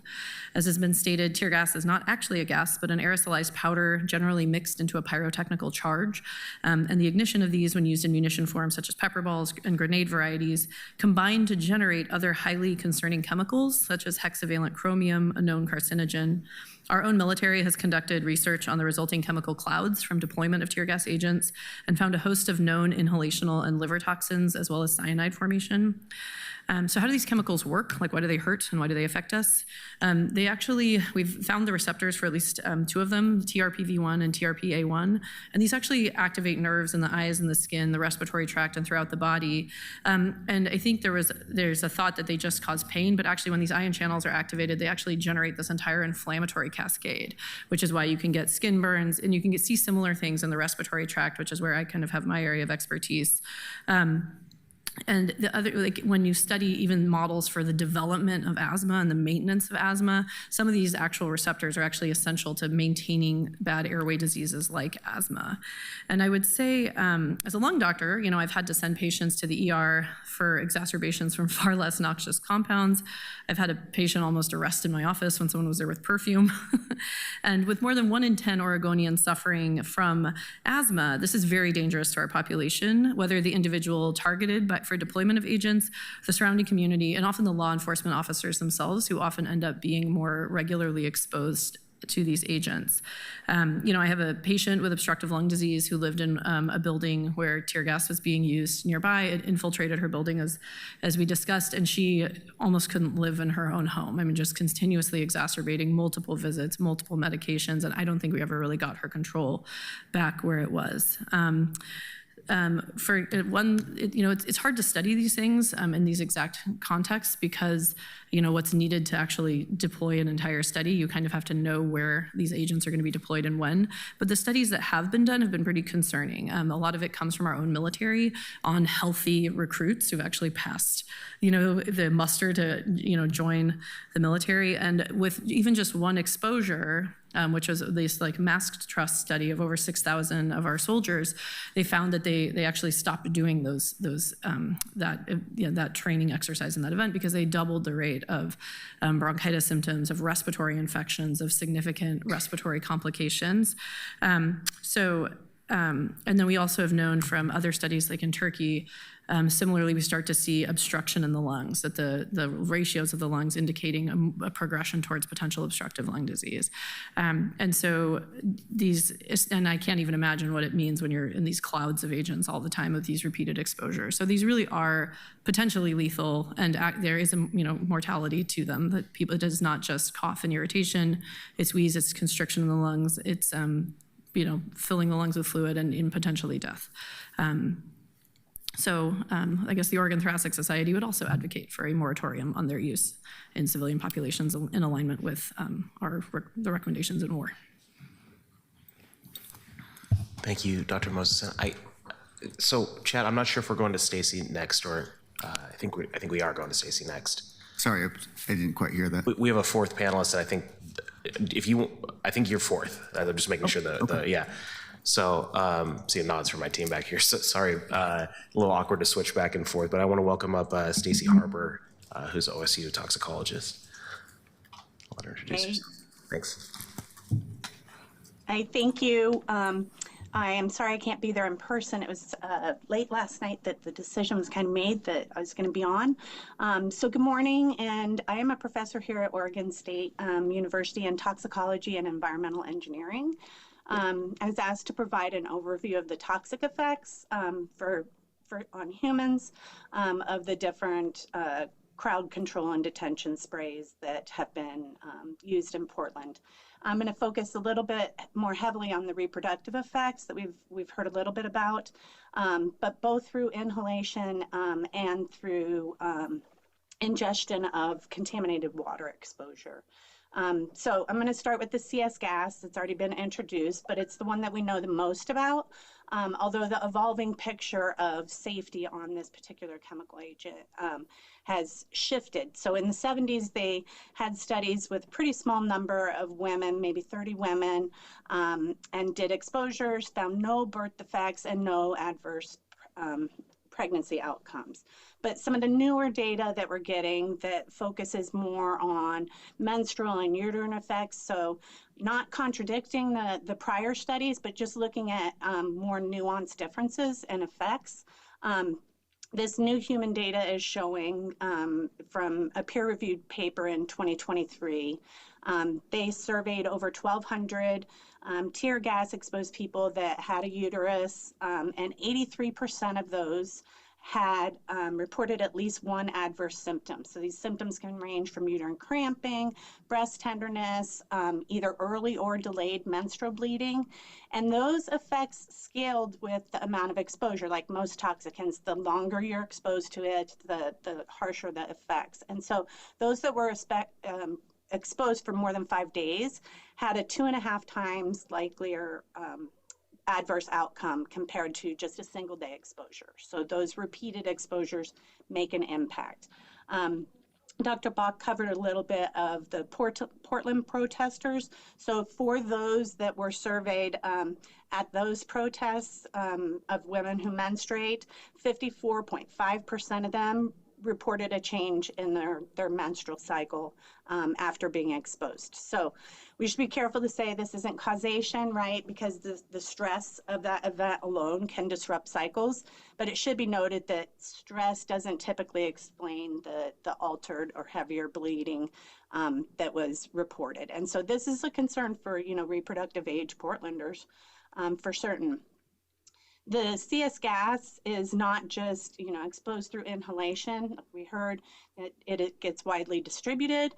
In fact, after the 2020 protests, the Portland Bureau of Environmental Services vacuumed out the residue from 6 drains, and they were looking for, hexavalent chromium, perchlorate, barium, cyanide, all of these nasty chemicals that are associated with the CS gas. Hexavalent chromium, for instance, is listed as developmental and reproductive toxicant by the EPA. Perchlorate is one that is also found in fireworks. Perchlorate can cross the placenta and disrupts fetal thyroid hormone and can produce brain malformations that persist even when maternal thyroid levels go back to normal, so after the exposure has resided in mom. Also noted are some of these fetal and hormonal effects on thyroid, sperm, testosterone, and those are typically associated more with the metals and the other chemical contaminants that are part of the CS formulation, not the CS itself. The CS itself, though, can hydrolyze in water within 15 minutes at neutral pH, so that first rain event can certainly carry that straight into the Willamette River or other water sources. When we talk about OC pepper spray, this does cause the same kind of acute breathing distress that was described by Dr. Bach, but it is specifically flagged for pregnant women, children, and then people with asthma and heart disease because they're the most vulnerable to the reproductive toxin. There's no dedicated reproductive toxicity of capsaicin. It's mostly an irritant and an inflammatory agent for mostly eyes, nose, throat, lungs. But enough ingestion can lead to nausea, vomiting, abdominal pain. So think about when you're inhaling stuff, it's also being ingested as well. Then we have hexachloroethane smoke, the HC smoke, that is very persistent and severe.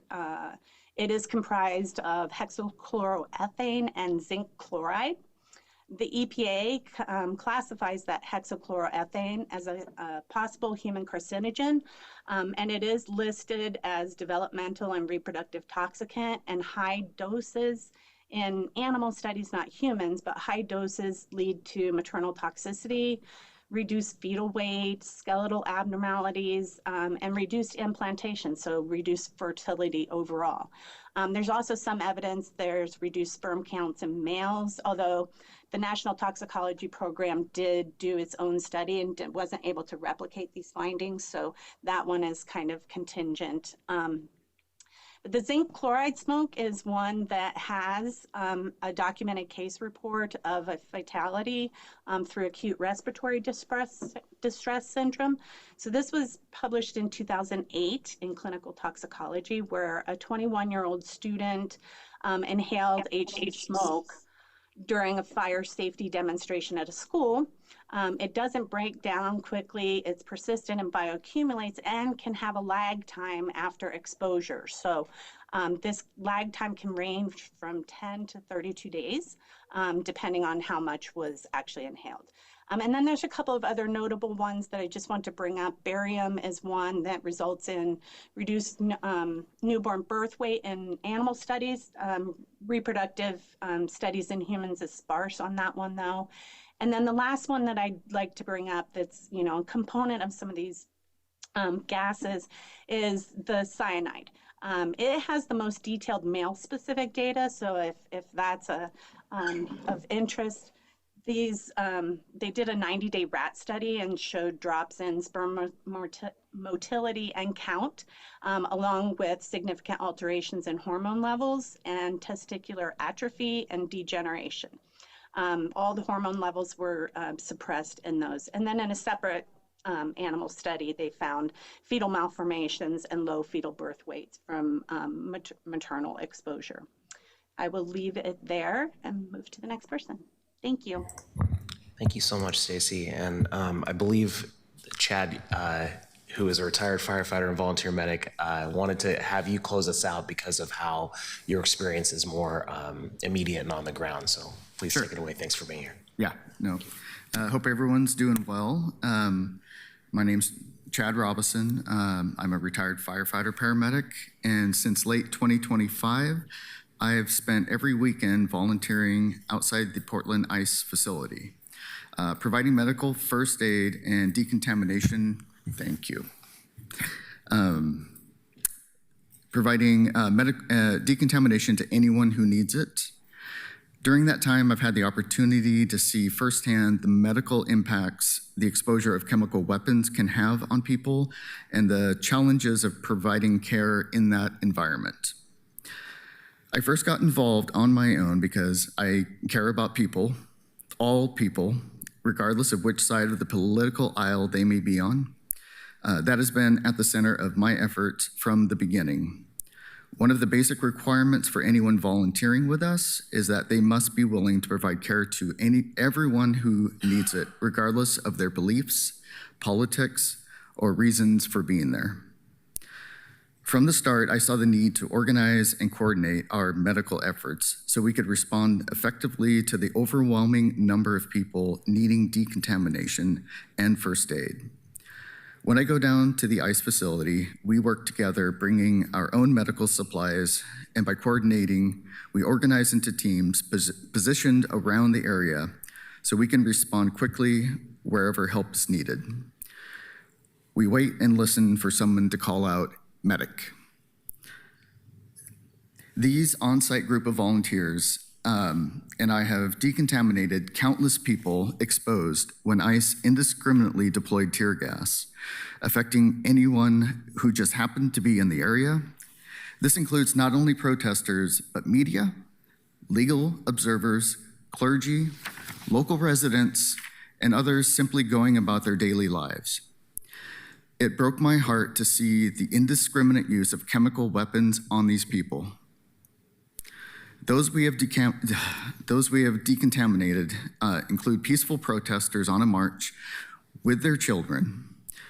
When I asked one of our volunteer medics what ages he was seeing while pulling families out of the gas cloud, He broke down and said, "There were strollers." While deploying tear gas indiscriminately, there were also a lot of directed attacks. In fact, medics were typically the first to be hit in an attempt to make our role of decontaminating people more difficult. The first canister was often thrown into our triage location.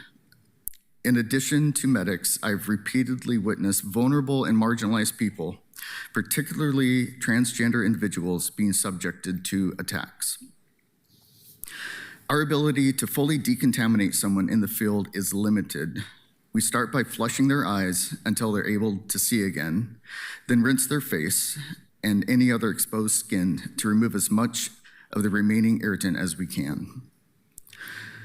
Some of the injuries I've personally treated are physical injuries caused by people unable to see while running out of tear gas clouds, blisters on faces when decontamination wasn't done well enough, and asthma attacks, which can be life-threatening. My time is limited, but I could stand here or sit here and talk a lot longer about all the harm I've seen from the use of tear gas. My own experience with the effects of tear gas has gone well beyond any immediate exposure. I teach protest safety classes, and for 4 months, I dealt with a persistent cough and difficulty speaking clearly. Even today, I continue to notice the effects. By the end of a class, speaking can become more difficult for me. The impact of repeated tear gas exposure hasn't simply ended when I left the area or when the immediate burning and irritation went away. Looking back at the time I've spent outside that facility, I struggle to think of a single time when the use of tear gas resulted in anything positive. I repeatedly watched canisters thrown behind groups of protesters and then in front of them, leaving them with nowhere to go. It wasn't an attempt to disperse a crowd, it was to cause pain. After seeing what I've seen, I have one question for everyone. Why? I was there, I saw that pain firsthand. I saw the injuries. I saw people unable to open their eyes, struggling to breathe, frightened and coughing. I saw it in their faces while we tried to wash the chemicals from their eyes and skin. What I never saw was tear gas making the situation safer, calmer, or better. So after everything I've witnessed and everyone I've treated, I keep coming back to that same question: why? Thanks for listening. Thank you, Chad. Thank you to all 4 of our panelists for coming in and for sharing these stories and for your experience and expertise in this. Quick housekeeping note, and then we'll start the queue with Councillor Novick and then Councillor Koyama-Lane. I believe, Councillor Smith, your hand is a legacy hand, but feel free to jump back in the queue. The presentation was added to the documents online, so you can all go look at that if you want to refer back to the slides at any point. Go to Councillor Novick if you have any questions, followed by Councillor Koyama-Lane. Thank you. Thank you, Mr. Chairman. On the issue of fatalities from the use of chemical weapons, we heard about one in particular. Are there other instances that we could talk about? One of the largest series put out a 0.03% mortality. But again, these things they're hard to study in the way it's being used now with these kind of repeated exposures. Another one, the dissipation really matters. So ATS, the terrorism section, has recommendations if you can't avoid it, one of which is specifically avoiding kettling tactics. There was 34 individuals in Egypt who died all at one time from deployment of a tear gas agent into a vehicle where they were being transported, and they died. I think 34 or 45 died. And so it really does have to do with the ability to escape, ventilation, and getting away from these things. And when you see the clouds, I have to say, like those are pretty shocking images. But I can get you, this was 5 minutes, and I apologize, I didn't have time to put everything together, but I'm happy to share other references. The ATS has a wide. When you say 0.03%, is that? That was from one study of heavily, I want to say it was 5,000 individuals. And I don't want to be giving incorrect information, so I'm happy to provide those references to you guys and staff. But that, and I'm happy to follow up. And that's like a worldwide study? No. No, it wasn't a worldwide study. It was a study. So the way these things work is and again, I'm a clinician, I'm a full-time doc. I'm not a researcher, but once upon a time I did do research. This was a study of people who were exposed in an area, and then they looked at how many of those people exposed, what we call a cohort that they followed, like how many seem to have died from the exposure. And then there's lots of case reports where someone is exposed, comes in with fulminant respiratory failure. But so there's many counts of people dying after tear gas exposure, but if you're trying to get like a rate of how many people exposed from one instance will die, that's a hard thing to get as a number. Does that make sense? But there's a lot of case reports of people dying, which means that someone was heavily exposed and then died. But trying to put a number on it is a challenge. And could we see some of those just individual case reports? Oh, absolutely. Yeah. Okay. No, those I could send you. I can get you that later today. Thank you. Yeah, of course. And I might be jumping the gun here, Mr. Chairman, but we had a lot of back and forth about the capacity of the local government to force ICE to unmask. I mean, what do we, without breaching any attorney-client privilege, what do the lawyers say about our ability? I mean, we've gone to court to limit the use of tear gas, but what about the ability of the city just by ordinance to stop the other governments from using tear gas? There'll be upcoming information on that. But I think I'm happy to get you connected to the lawyers we've been talking to. Okay, thank you. A little outside the scope of the health conversation. Okay. Thank you, Councilor Novick. Councilor Koyama Lane, followed by Green. Thank you, Chair. Chair, I appreciate your focus on public health and the impacts of federal overreach and the use of chemical agents. I will share that in early February during and after that Labor Against ICE march, I had a lot of my former students reaching out in broad daylight. They were with their parents, peacefully marching at a march that even my own teachers union was supporting and was at, and were met with force. And tear gas was deployed on them without any warning, and those kids were really, really scared and hurt. I was so angry to hear about that. And as a mom and teacher, I'm interested in hearing a little bit more, if possible, about what we know specifically about the health impacts of these types of chemical agents on children. I'm an adult lung doctor, so I apologize. I don't have that information, but I can reach out to people who study this more in depth and get that and try to supply that. I think that's incredibly important for us to get more information on as we're talking about specifically federal overreach and how this, we saw in February a willingness to cross the line and hurt children.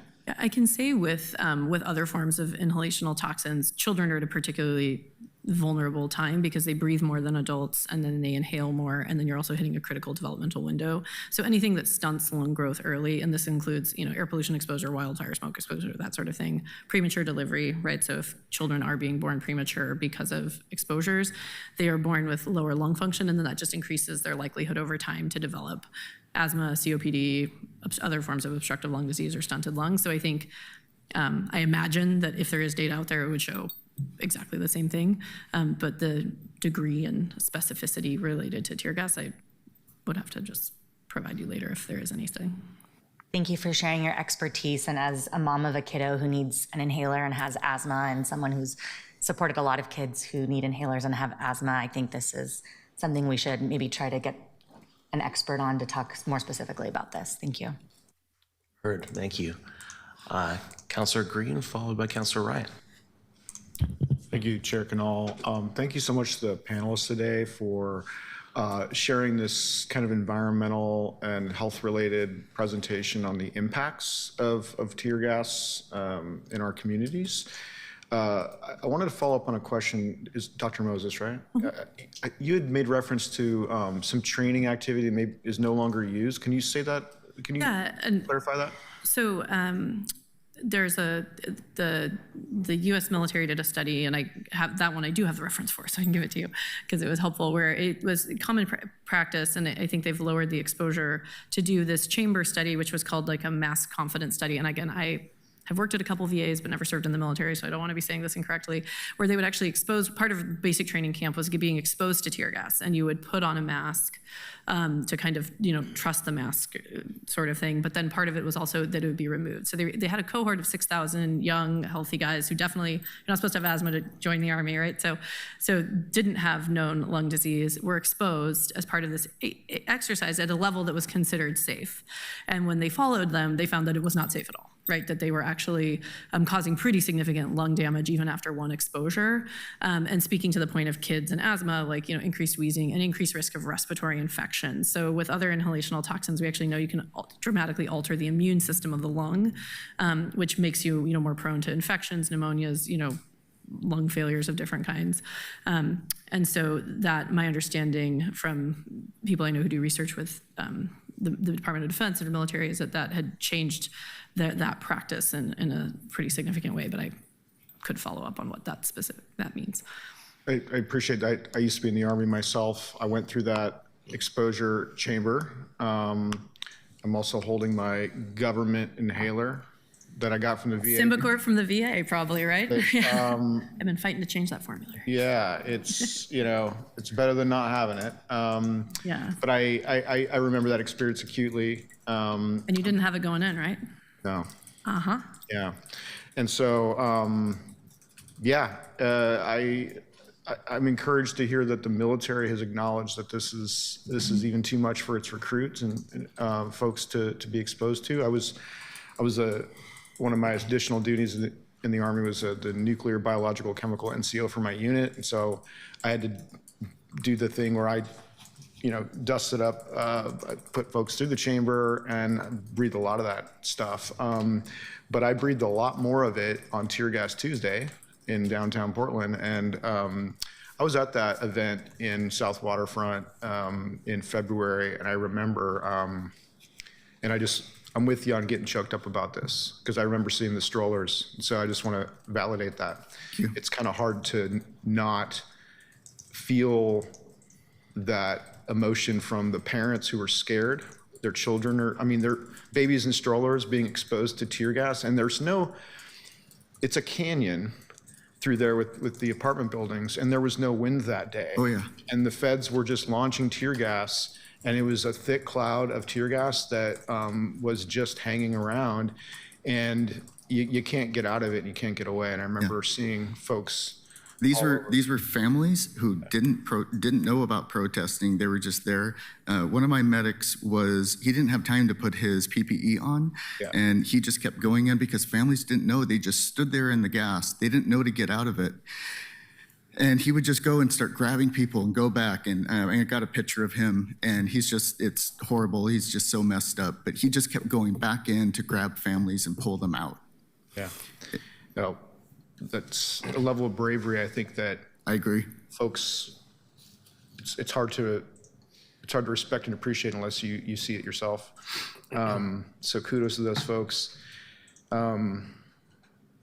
Yeah, so Councilor Morell and I brought forward an ordinance to place an impact fee on detention facilities, with the intention here that recognizing that we can't, necessarily direct the federal government on how to behave. We can require that landlords who lease to such an entity and allow toxins to be admitted in that fashion, pay some sort of cost because of it. And I just want to note that for folks who are watching this presentation today, the city is still in rulemaking on the specific manner in which those impact fees will be administered. I think that's due on August 26th. This is kind of when the final rulemaking will be published. But the intention behind that law was to really capture the impacts in almost like a externalities sort of way. And so this type of presentation is extremely helpful for us bringing in a universe of social costs that are not borne by the landlord of the ICE facility or any other actor, the federal government in particular, but the rest of us. We all bear that cost. And so as we do this rulemaking and as we adjust that over time, our impact fees need to be commensurate with those costs, and they are significant, and they are sometimes hard to measure. But thanks for coming today. I really appreciate the difficult conversation and sharing of perspective or experiences here and your expertise in this work, and thanks for scheduling this, Councilor. Thank you, Councilor Green. Councilor Ryan, followed by Novick. Thank you, Chair Canal. First of all, while I have the floor, I just want to ask you, Chair, this meeting ends at 12:30. We have one more item. So how many more minutes do we have for this item? The previous item went over. This one was scheduled for 1 hour. And we started at 11:07, so 12:07, 16 minutes. My question was, what about the next item? Are we going to get to that today? Yeah. Okay. So how many more minutes are left from this item? 16. Okay, thanks. So I understand and appreciate this issue, and thank you to those who are presenting this morning. I appreciate it. I have my own tear gas stories. I think we all do, and so it does impact us emotionally when we listen to such testimony. I'm surprised we haven't talked about, I didn't hear the current state and federal restrictions that are in place. That would have been helpful. Did someone talk about that and I just missed it? I'm a lung doctor. My understanding is of the chemical impacts of these agents. I don't know much about federal law specifically. Okay. Sorry. Because anyway, that's helpful. I just think everyone should understand what they are as we dive into this issue. But maybe that's my confusion at the moment, Chair, is what are we, I listened to a presentation, it was gripping, but where's this going? What are we doing today? We're hearing a presentation on the public health impacts of chemical weapons usage. And if there's questions as to the expertise of all four presenters on health, I think that's a great opportunity to do it. But today we're not hearing about the current state and federal restrictions that are currently in place? No. Okay. It's outside of the scope of public health impacts. Well, I think a lot of things are outside of scope. That's what I'm trying to get at. And are we going to hear from the Portland Police Bureau, who's often mentioned, because they're here, and were they engaged in this item? No, this is an external stakeholder panel with public health experts. Okay. I think sometimes I get confused when we don't lean into the experts that are within our own city staff on an item that seems to be connected to them as well. I'm hearing you'd like a presentation with the users of chemical weapons in the future. I think when we hear implications and we don't have a chance to have balanced dialogue, it just doesn't feel right. So it feels like we're not doing objective democracy. So I just was confused about what the scope of this was in this committee at this time. Yeah, and if you... I really am just a little lost on what we're doing. No, I appreciate that, and I'm happy to bring this discussion back with different panelists. If you have other users of chemical weapons you'd like me to invite, I'd also welcome that. Councilor Novick? Yeah, thank you, Mr. Chair. So, Dr. Moses, you brought up fire, and this might be an unfair question, but also since we have lung people here, and I want to take the opportunity kind of to warn people not to go out when there's a lot of smoke in the air.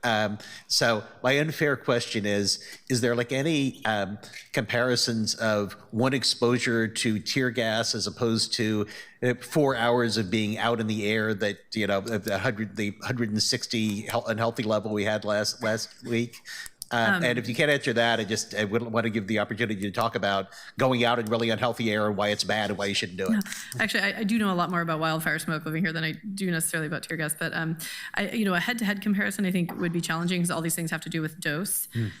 We do know that elevating levels of the particulate matter PM2.5 in the air, also can increase your risk of asthma, pneumonias, that sort of thing. I think the scale, if I'm remembering the studies, it seems like the scale for one exposure for healthy men, I can't think of I don't believe it's as high as doubling your rate of subsequent pneumonias and bronchitis. Like that seems pretty high. I'd have to be thinking about what level the PM 2.5 would be able to get to, but now you're making me curious. I could dive into the results section of a few papers and get back to you.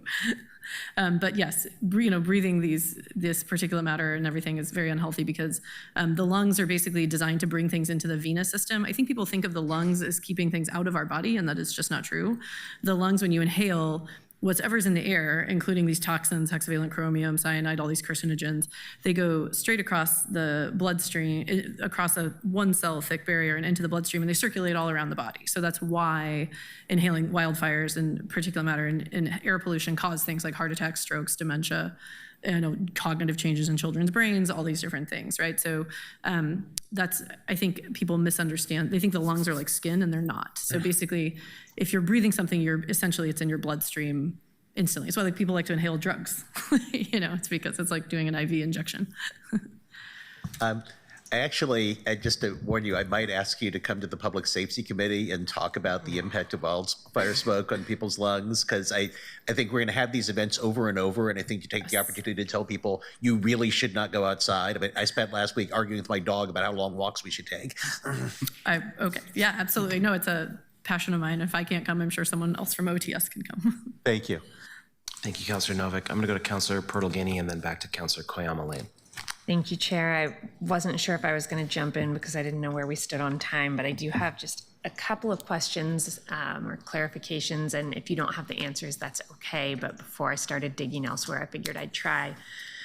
We've heard a lot about the studies and the specifics around CS, around tear gas, but I've also heard you all mention OC, which is pepper spray, essentially, too. Are the studies that you've referenced particular to CS tear gas, or are there studies on the long-term health impacts of repeated exposure of OC of pepper spray as well? Yeah, so it's a mix, I would say. So the chamber study for the recruits was in CS, but you have similar, you see kind of similar activation of the receptors, I think, with OC. Those kind of ion channels that I talked about before, and the kind of the propagation of the inflammation in the airways. Again, human epidemiology can be really challenging on this. The other thing that can be challenging is it's hard to know sometimes what's being sprayed. So when they try to do a study afterwards of, in humans who were heavily exposed, unless you know what it is, like the military is saying we're exposing our soldiers to this and doing this, or there's some in, police departments, it can be challenging to know, if you're doing a study like of like the protesters in Turkey, it's hard to know, who was exposed to OC and who was exposed to CS. But the CS, my understanding is that CS, OC, and then this new synthetic variant of that tend to be the three most common chemicals that are in use. But when you look at the biology of what's going on in terms of the neurons in the lungs, they are causing kind of similar activation of the concerning channels. So I think probably fairly.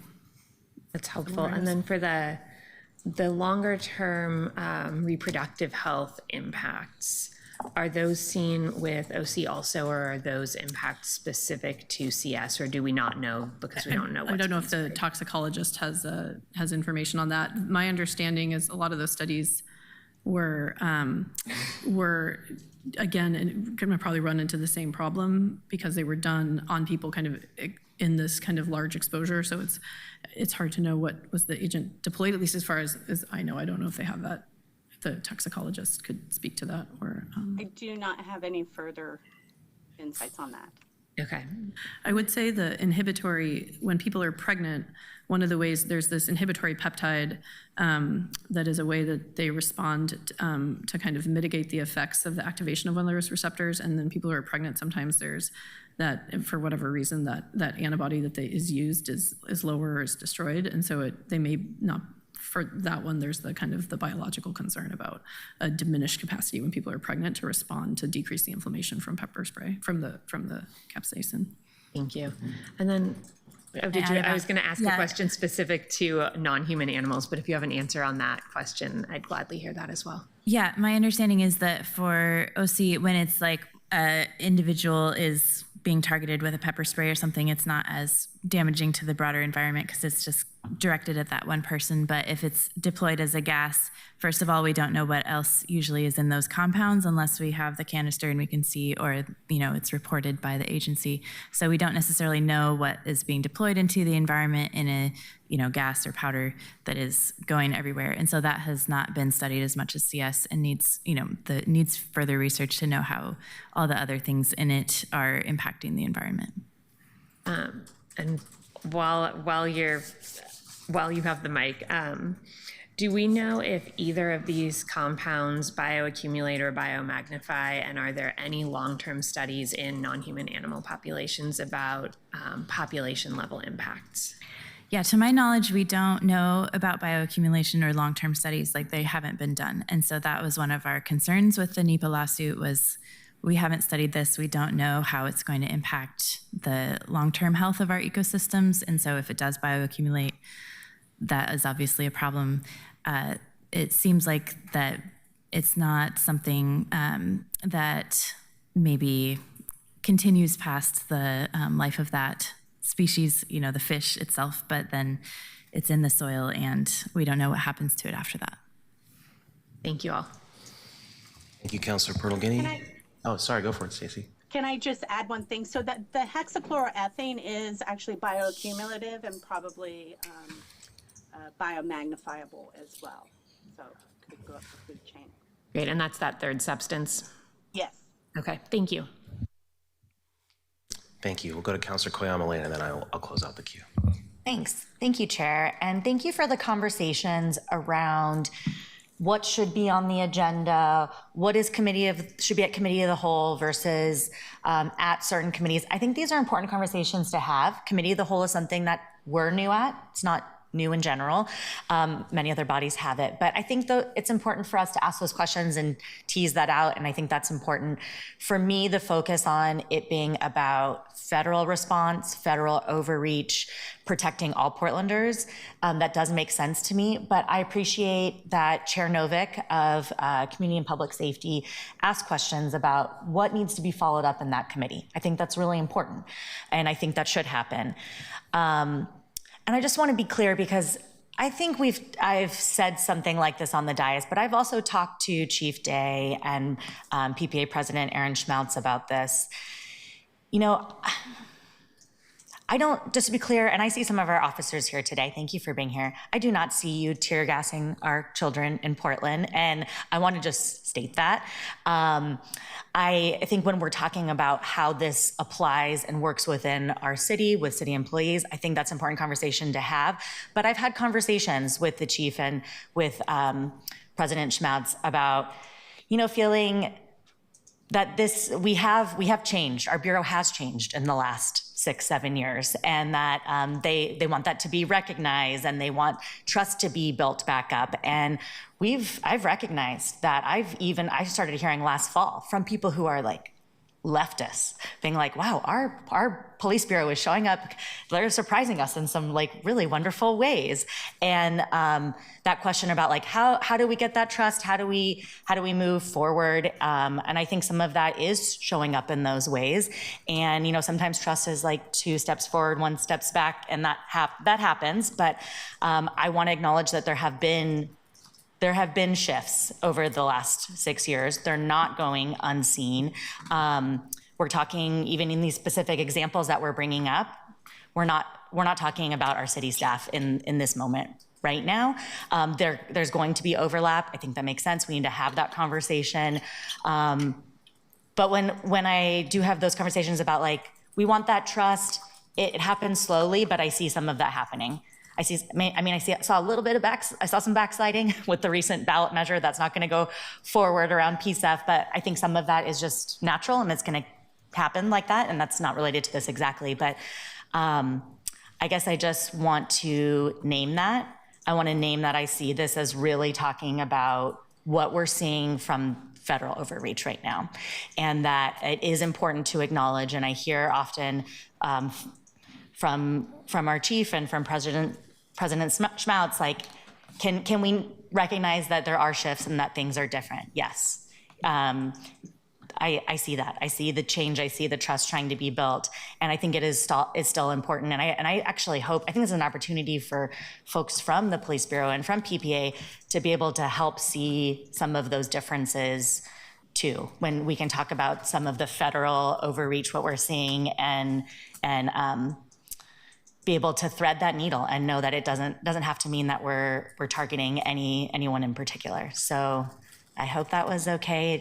That just kind of was a little half-baked, but I wanted to say that. Thank you for being here. Thank you, Councilor Koyamale. I'm gonna have Chair Avalos, and then I'll close it out. Councilor Avalos, and then I'll close it out. Yeah. Like chair, well, not here. Wrong committee, sorry. Go for it, yeah. Not at the moment, but yes, thank you. Thank you, Chair Canal. I have a lot of thoughts, but I'll just say this. We spent years talking about the impacts of the chemical weapons that were being deployed on our streets. To be clear, Portland Police regularly deployed many chemical weapons that had an enormous impact on our community. I spent years talking to community about it, talking to experts like you all, writing a 40-page report that specifically outlined next steps to how we address that. And because the main reason that we're being told that they're needed for is for crowd control.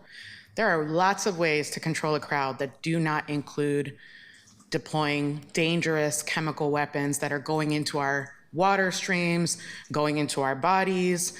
So many people were impacted in the protests of 2020. And so I hear, what you're saying, Councilor Koyamale, but Portland Police is not, they are not, what am I trying to say? They are part of the conversation. They need to be included in this conversation because I'm concerned as we continue to see political unrest, which naturally comes when you are living in a fascist state, that we're going to keep turning to those old methods instead of seeing how we're going to protect our community and democracy. You can do both. And I don't think tear gas does that. And so I think that it is important that we as a city, as we are looking at overall community safety and health, that we are considering the impacts that has had on our community's health, people's physical health, the actual built environment. And I want to have an honest conversation with our police about what it looks like to change our methods for crowd control so that we're not, again, relying on these tactics that are having a big impact. So thank you for this conversation. Thank you for bringing your expertise.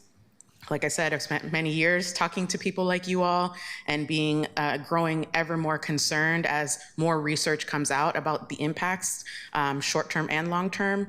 And I think it's very serious that we discuss what we as a city are doing to protect our community and our democracy. Thanks. Thank you, Councilor. Yeah, so just to close this out, I have so much to follow up on, and I appreciate it so much. I think we've talked a lot about the economic development impact of the river. And the economic health of our city and how it is not sufficiently there. And so I really appreciated, Dr. Bach, among many other things, the conversation with the drainage into the river and frankly, the clouds floating over the river, as many of these locations are, as much of Portland is very close to the river. We talk a lot about the ICE facility, but there was tear gassing up in North Portland on Fessenden. And, there's as this has happened around the city, a lot of it has been near water, whether it's a river or the slough or something like that. I'm not going to ask the questions, but I'll follow up just for the interest of time.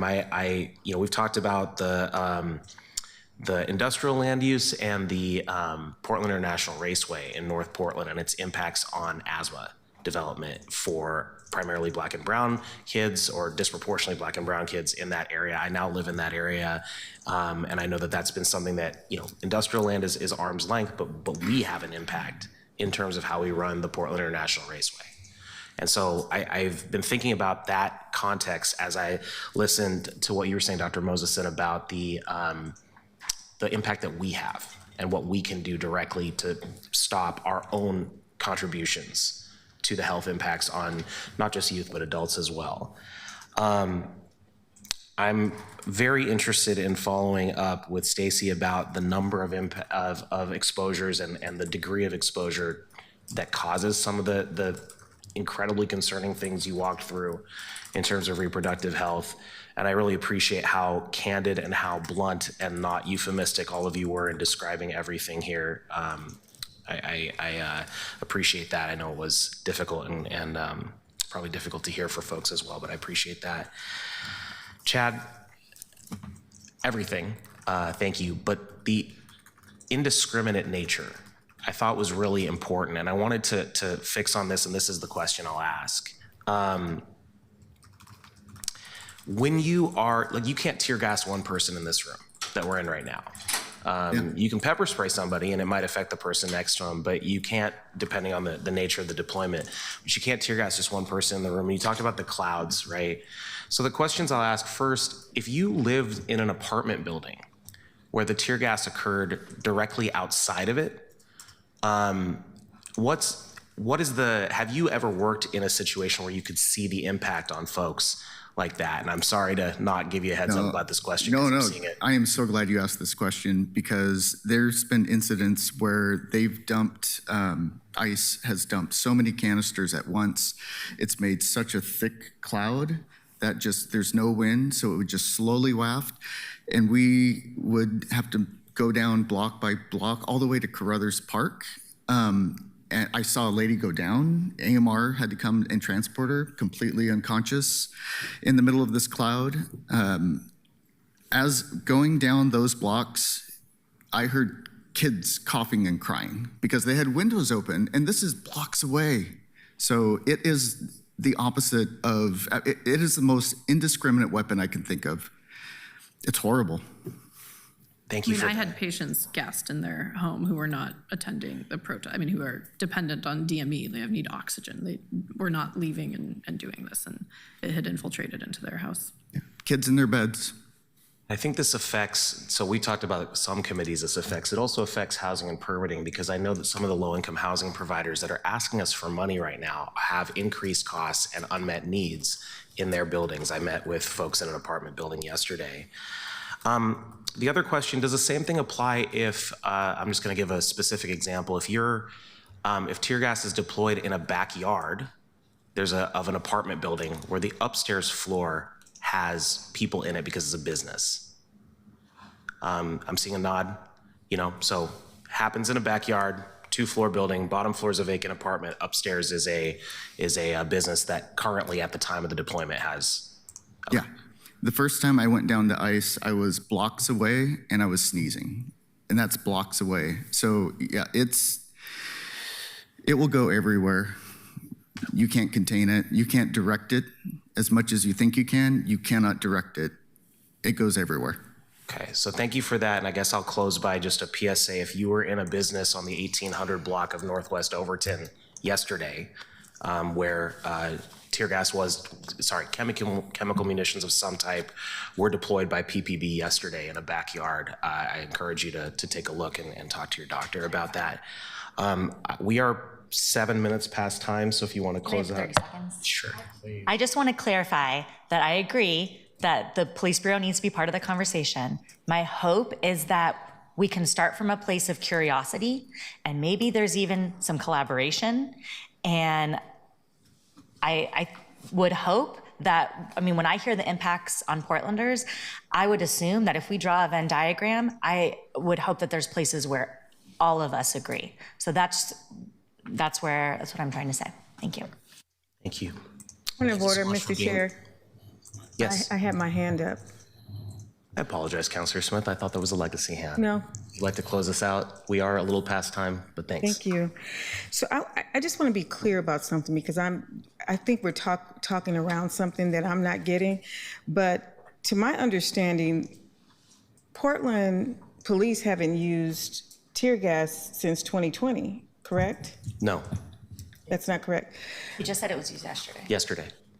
But no, not tear gas. It was a chemical something. Yeah, chemical, yesterday. according to, and I'm reading this is on the Police Bureau's website right now, update 2, armed suspect who assaulted police canine booked into jail. It talks about chemical munitions and weapons. We can argue about the distinction of those, Yes, those particular so I terms. want to, But yes. This presentation is about the public health impact of chemical weapons. Okay, so chemical weapons. So the let's see here, who uses chemical weapons? Is that the federal government or the city government?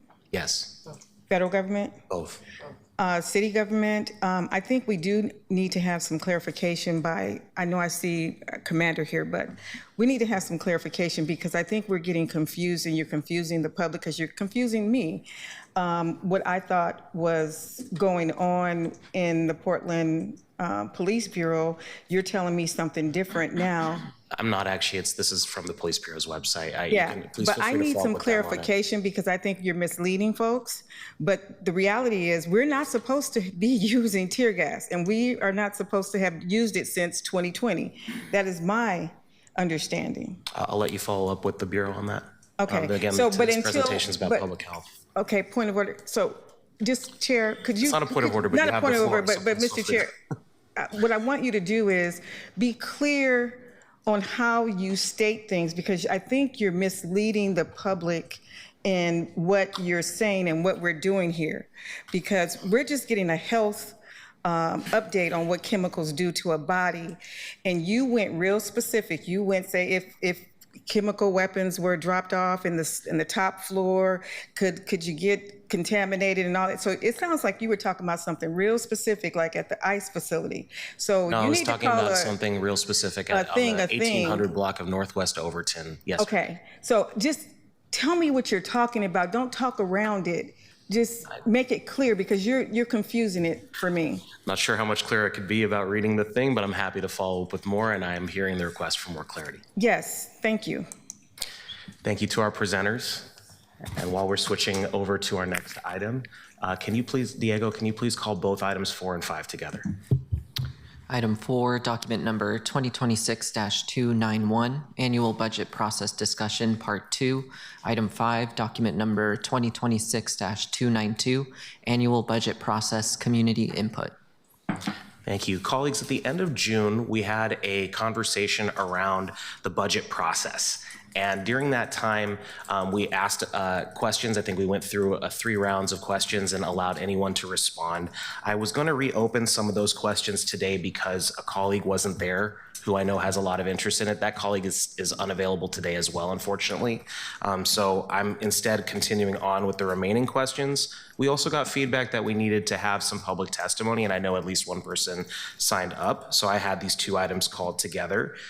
I'm going to have a slide shared in a second here about the different steps in the budget process, which might help inform the 3 questions. So in terms of run a show, and I'm adapting a little bit because of the time, I'm going to tell you what the questions are. We're going to take the testimony, and then I'm just going to open up the floor until we're out of time for the meeting today to hear any thoughts that you all have on this. This is not the only opportunity you'll have. This is part 2 of more than 2. And so we'll definitely circle back. But the questions are, at what points in the process, and the slide you're going to see in a moment is the timeline of the process, are you interested in making changes? And the idea here is sort of process of elimination for the administration. If there's something that no counselor is interested in weighing in on, I would love them to know about it so they can go do their thing without feeling like they have to come back to us and check. But also it leads into future conversations.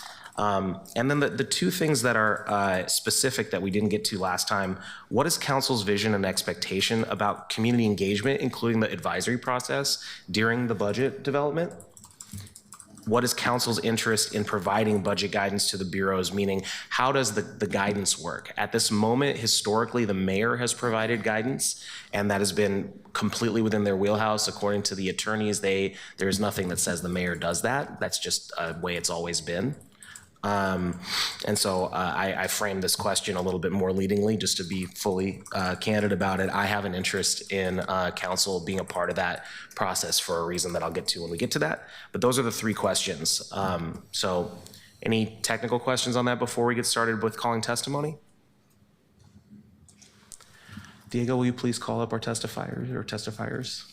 We have 1 individual signed up, Terry Harris. Thank you so much for being here, Terry.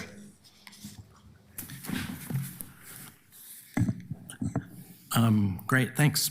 Learned a lot today. My name's Terry Harris from Hillsdale, and always appreciate the opportunity to come speak with you all.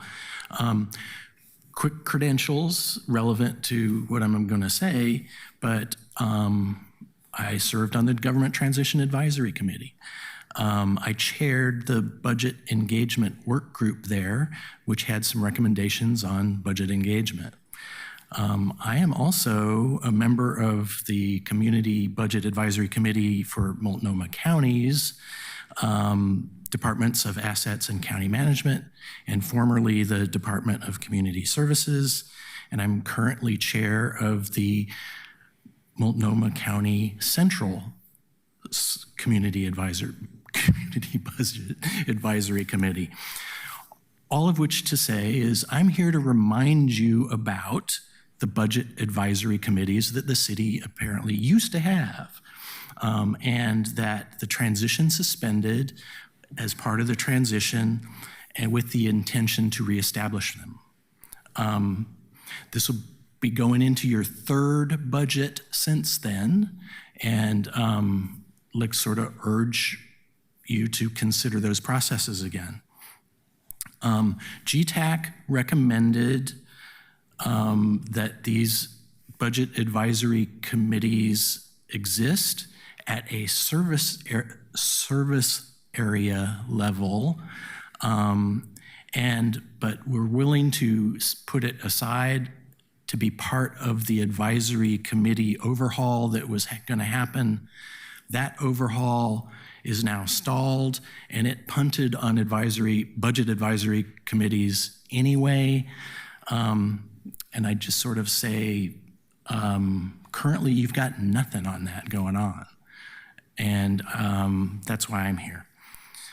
With the possible exception of PUB, which does some budget work, and bless their hearts. I would go into some details as to why there are strong reasons to reestablish this, but I think it was demonstrated earlier today with the New Portlanders Committee. That is a perfect example of why you have these committees. You engage great people doing great things, you let them rise up the ladder of engagement, and you make a capable citizenry one advisory committee as a time, if nothing else. The other thing that you do, I'm going to go a little bit over, is that you force the bureaucracy to explain themselves to lay people. And on the budget, that's just really necessary. And I'm out of time. I'll wrap up by saying Multnomah County's got a good model. And I'm willing to work with anybody here to try to deploy that as soon as possible. Thanks. Thank you, Terry. I have an interest in that as well, as you know, so I'll be looking forward to following up with you and other GTAC members. Colleagues, I'm going to open this up. We're going to get this slide shared. It has just the timeline. You've all seen it before, but it's the steps along the timeline that come from the beginning of the budget process through budget approval in June. Budget adoption in June. Feel free, we're not going to do one at a time. Feel free to just jump around and cover as many of these as you're interested in. But at which points in the process would council like to get involved in discussing potential changes? What is council's vision and expectation around community engagement, including budget advisory processes during this whole budget process? And what are your thoughts on the budget guidance that the city leadership gives to bureaus in this starting point of developing the budget requests, which is that sort of top, middle, over to right center portion of the chart here. And I'll open up the queue and I'll pass it to Council President Dunphy. Thank you. Yeah, I just wanted to note that there were some significant, I think, improvements between year one and year two, and there were some major changes that we also did. Specifically, we got rid of the city administrator's draft budget recommendation and the work sessions from that, and we pivoted those work sessions to talking about the current allocation level and the current service level. We moved the mayor's timeline up for the proposed 2 full weeks, and we added an extra work session on that, and then we had so many work sessions going bureau by bureau. I think a lot of that was really helpful, but I think that it didn't actually serve us that well And I think there's some pretty easy ways for us to improve that. A lot of the work, as Terry was sort of implying, and also sort of this chart sort of shows, a lot of the work of discussing and identifying the trade-offs happens out of council's purview, out of the public's view. And so when the mayor's proposed comes up, we're sort of spending our time catching up. We will always be catching up to some degree, but it was a steeper learning curve than I think it really had to be. I think a tangible recommendation would be that we have earlier in the year a series of baseline service area presentations to start talking about programs and budget allocations. What are we doing now? How is the Bureau spending the dollars as we currently see it? And then that gives us the baseline, because we were trying to do that all in one session. We're trying like, what does the Fire Bureau do? And here's the parade of horribles that we're going to cut from the Fire Bureau. I think that would help us to have some dialogue and also maybe give the mayor and the city administrator some time to hear priorities and flag things early. I think that there's also an opportunity for a forecast hearing about the upcoming budgets so that we could have, and the public can have some better understanding of what these big cuts are going to look like and where what the real conversation is going to have. And then lastly, I will say that with regard to outreach, I don't think anybody felt great about how outreach happened on the budget. I will flag, though, an example of, I think, a good collaboration between the legislative and executive was the quick work to set up listening sessions around the Moda Center. They weren't perfect, and obviously we wish we could have had more time to advertise them and get word out there, but I really appreciated the way that the city administrator's office and the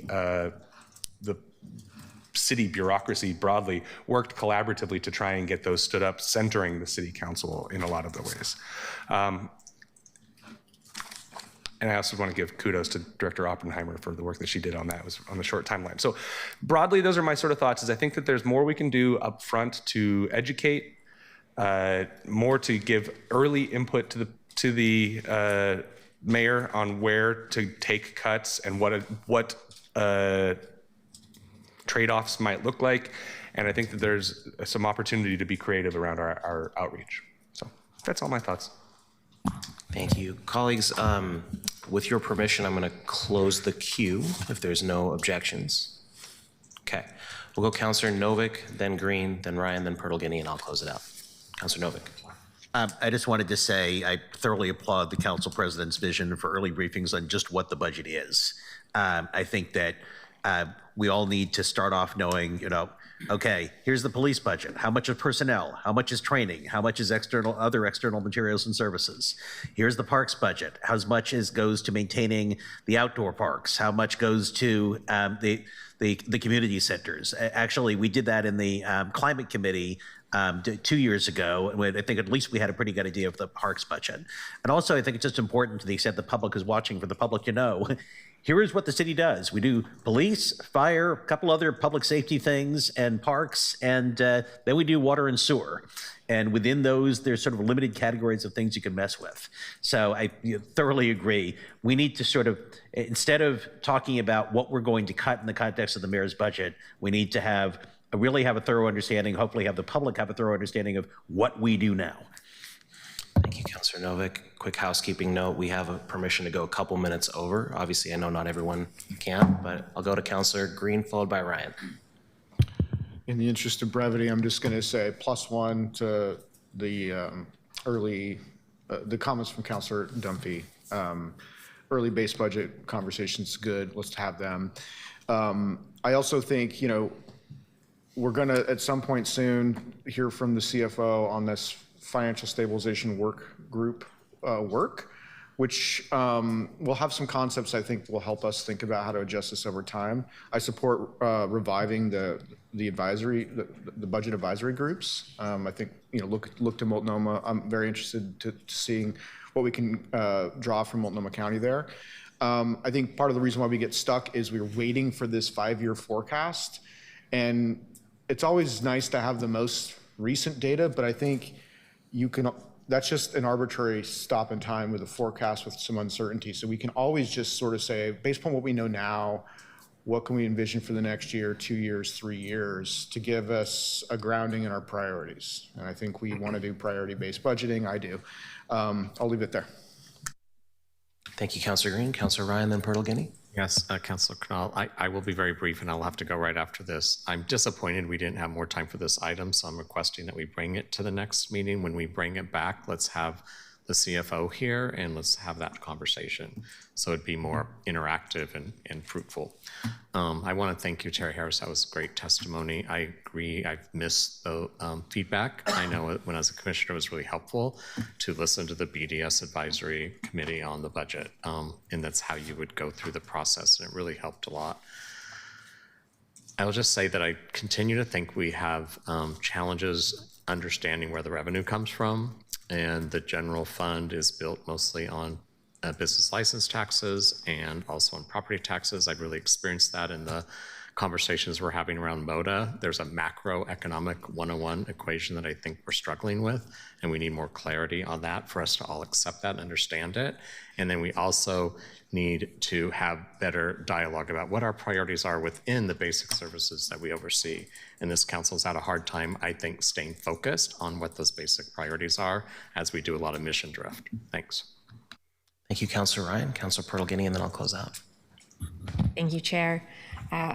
Without going into everything, I just want to say I also appreciate President Dunphy's vision around earlier conversations and especially around having a forecast hearing. I think that's really important for us to start doing in this body.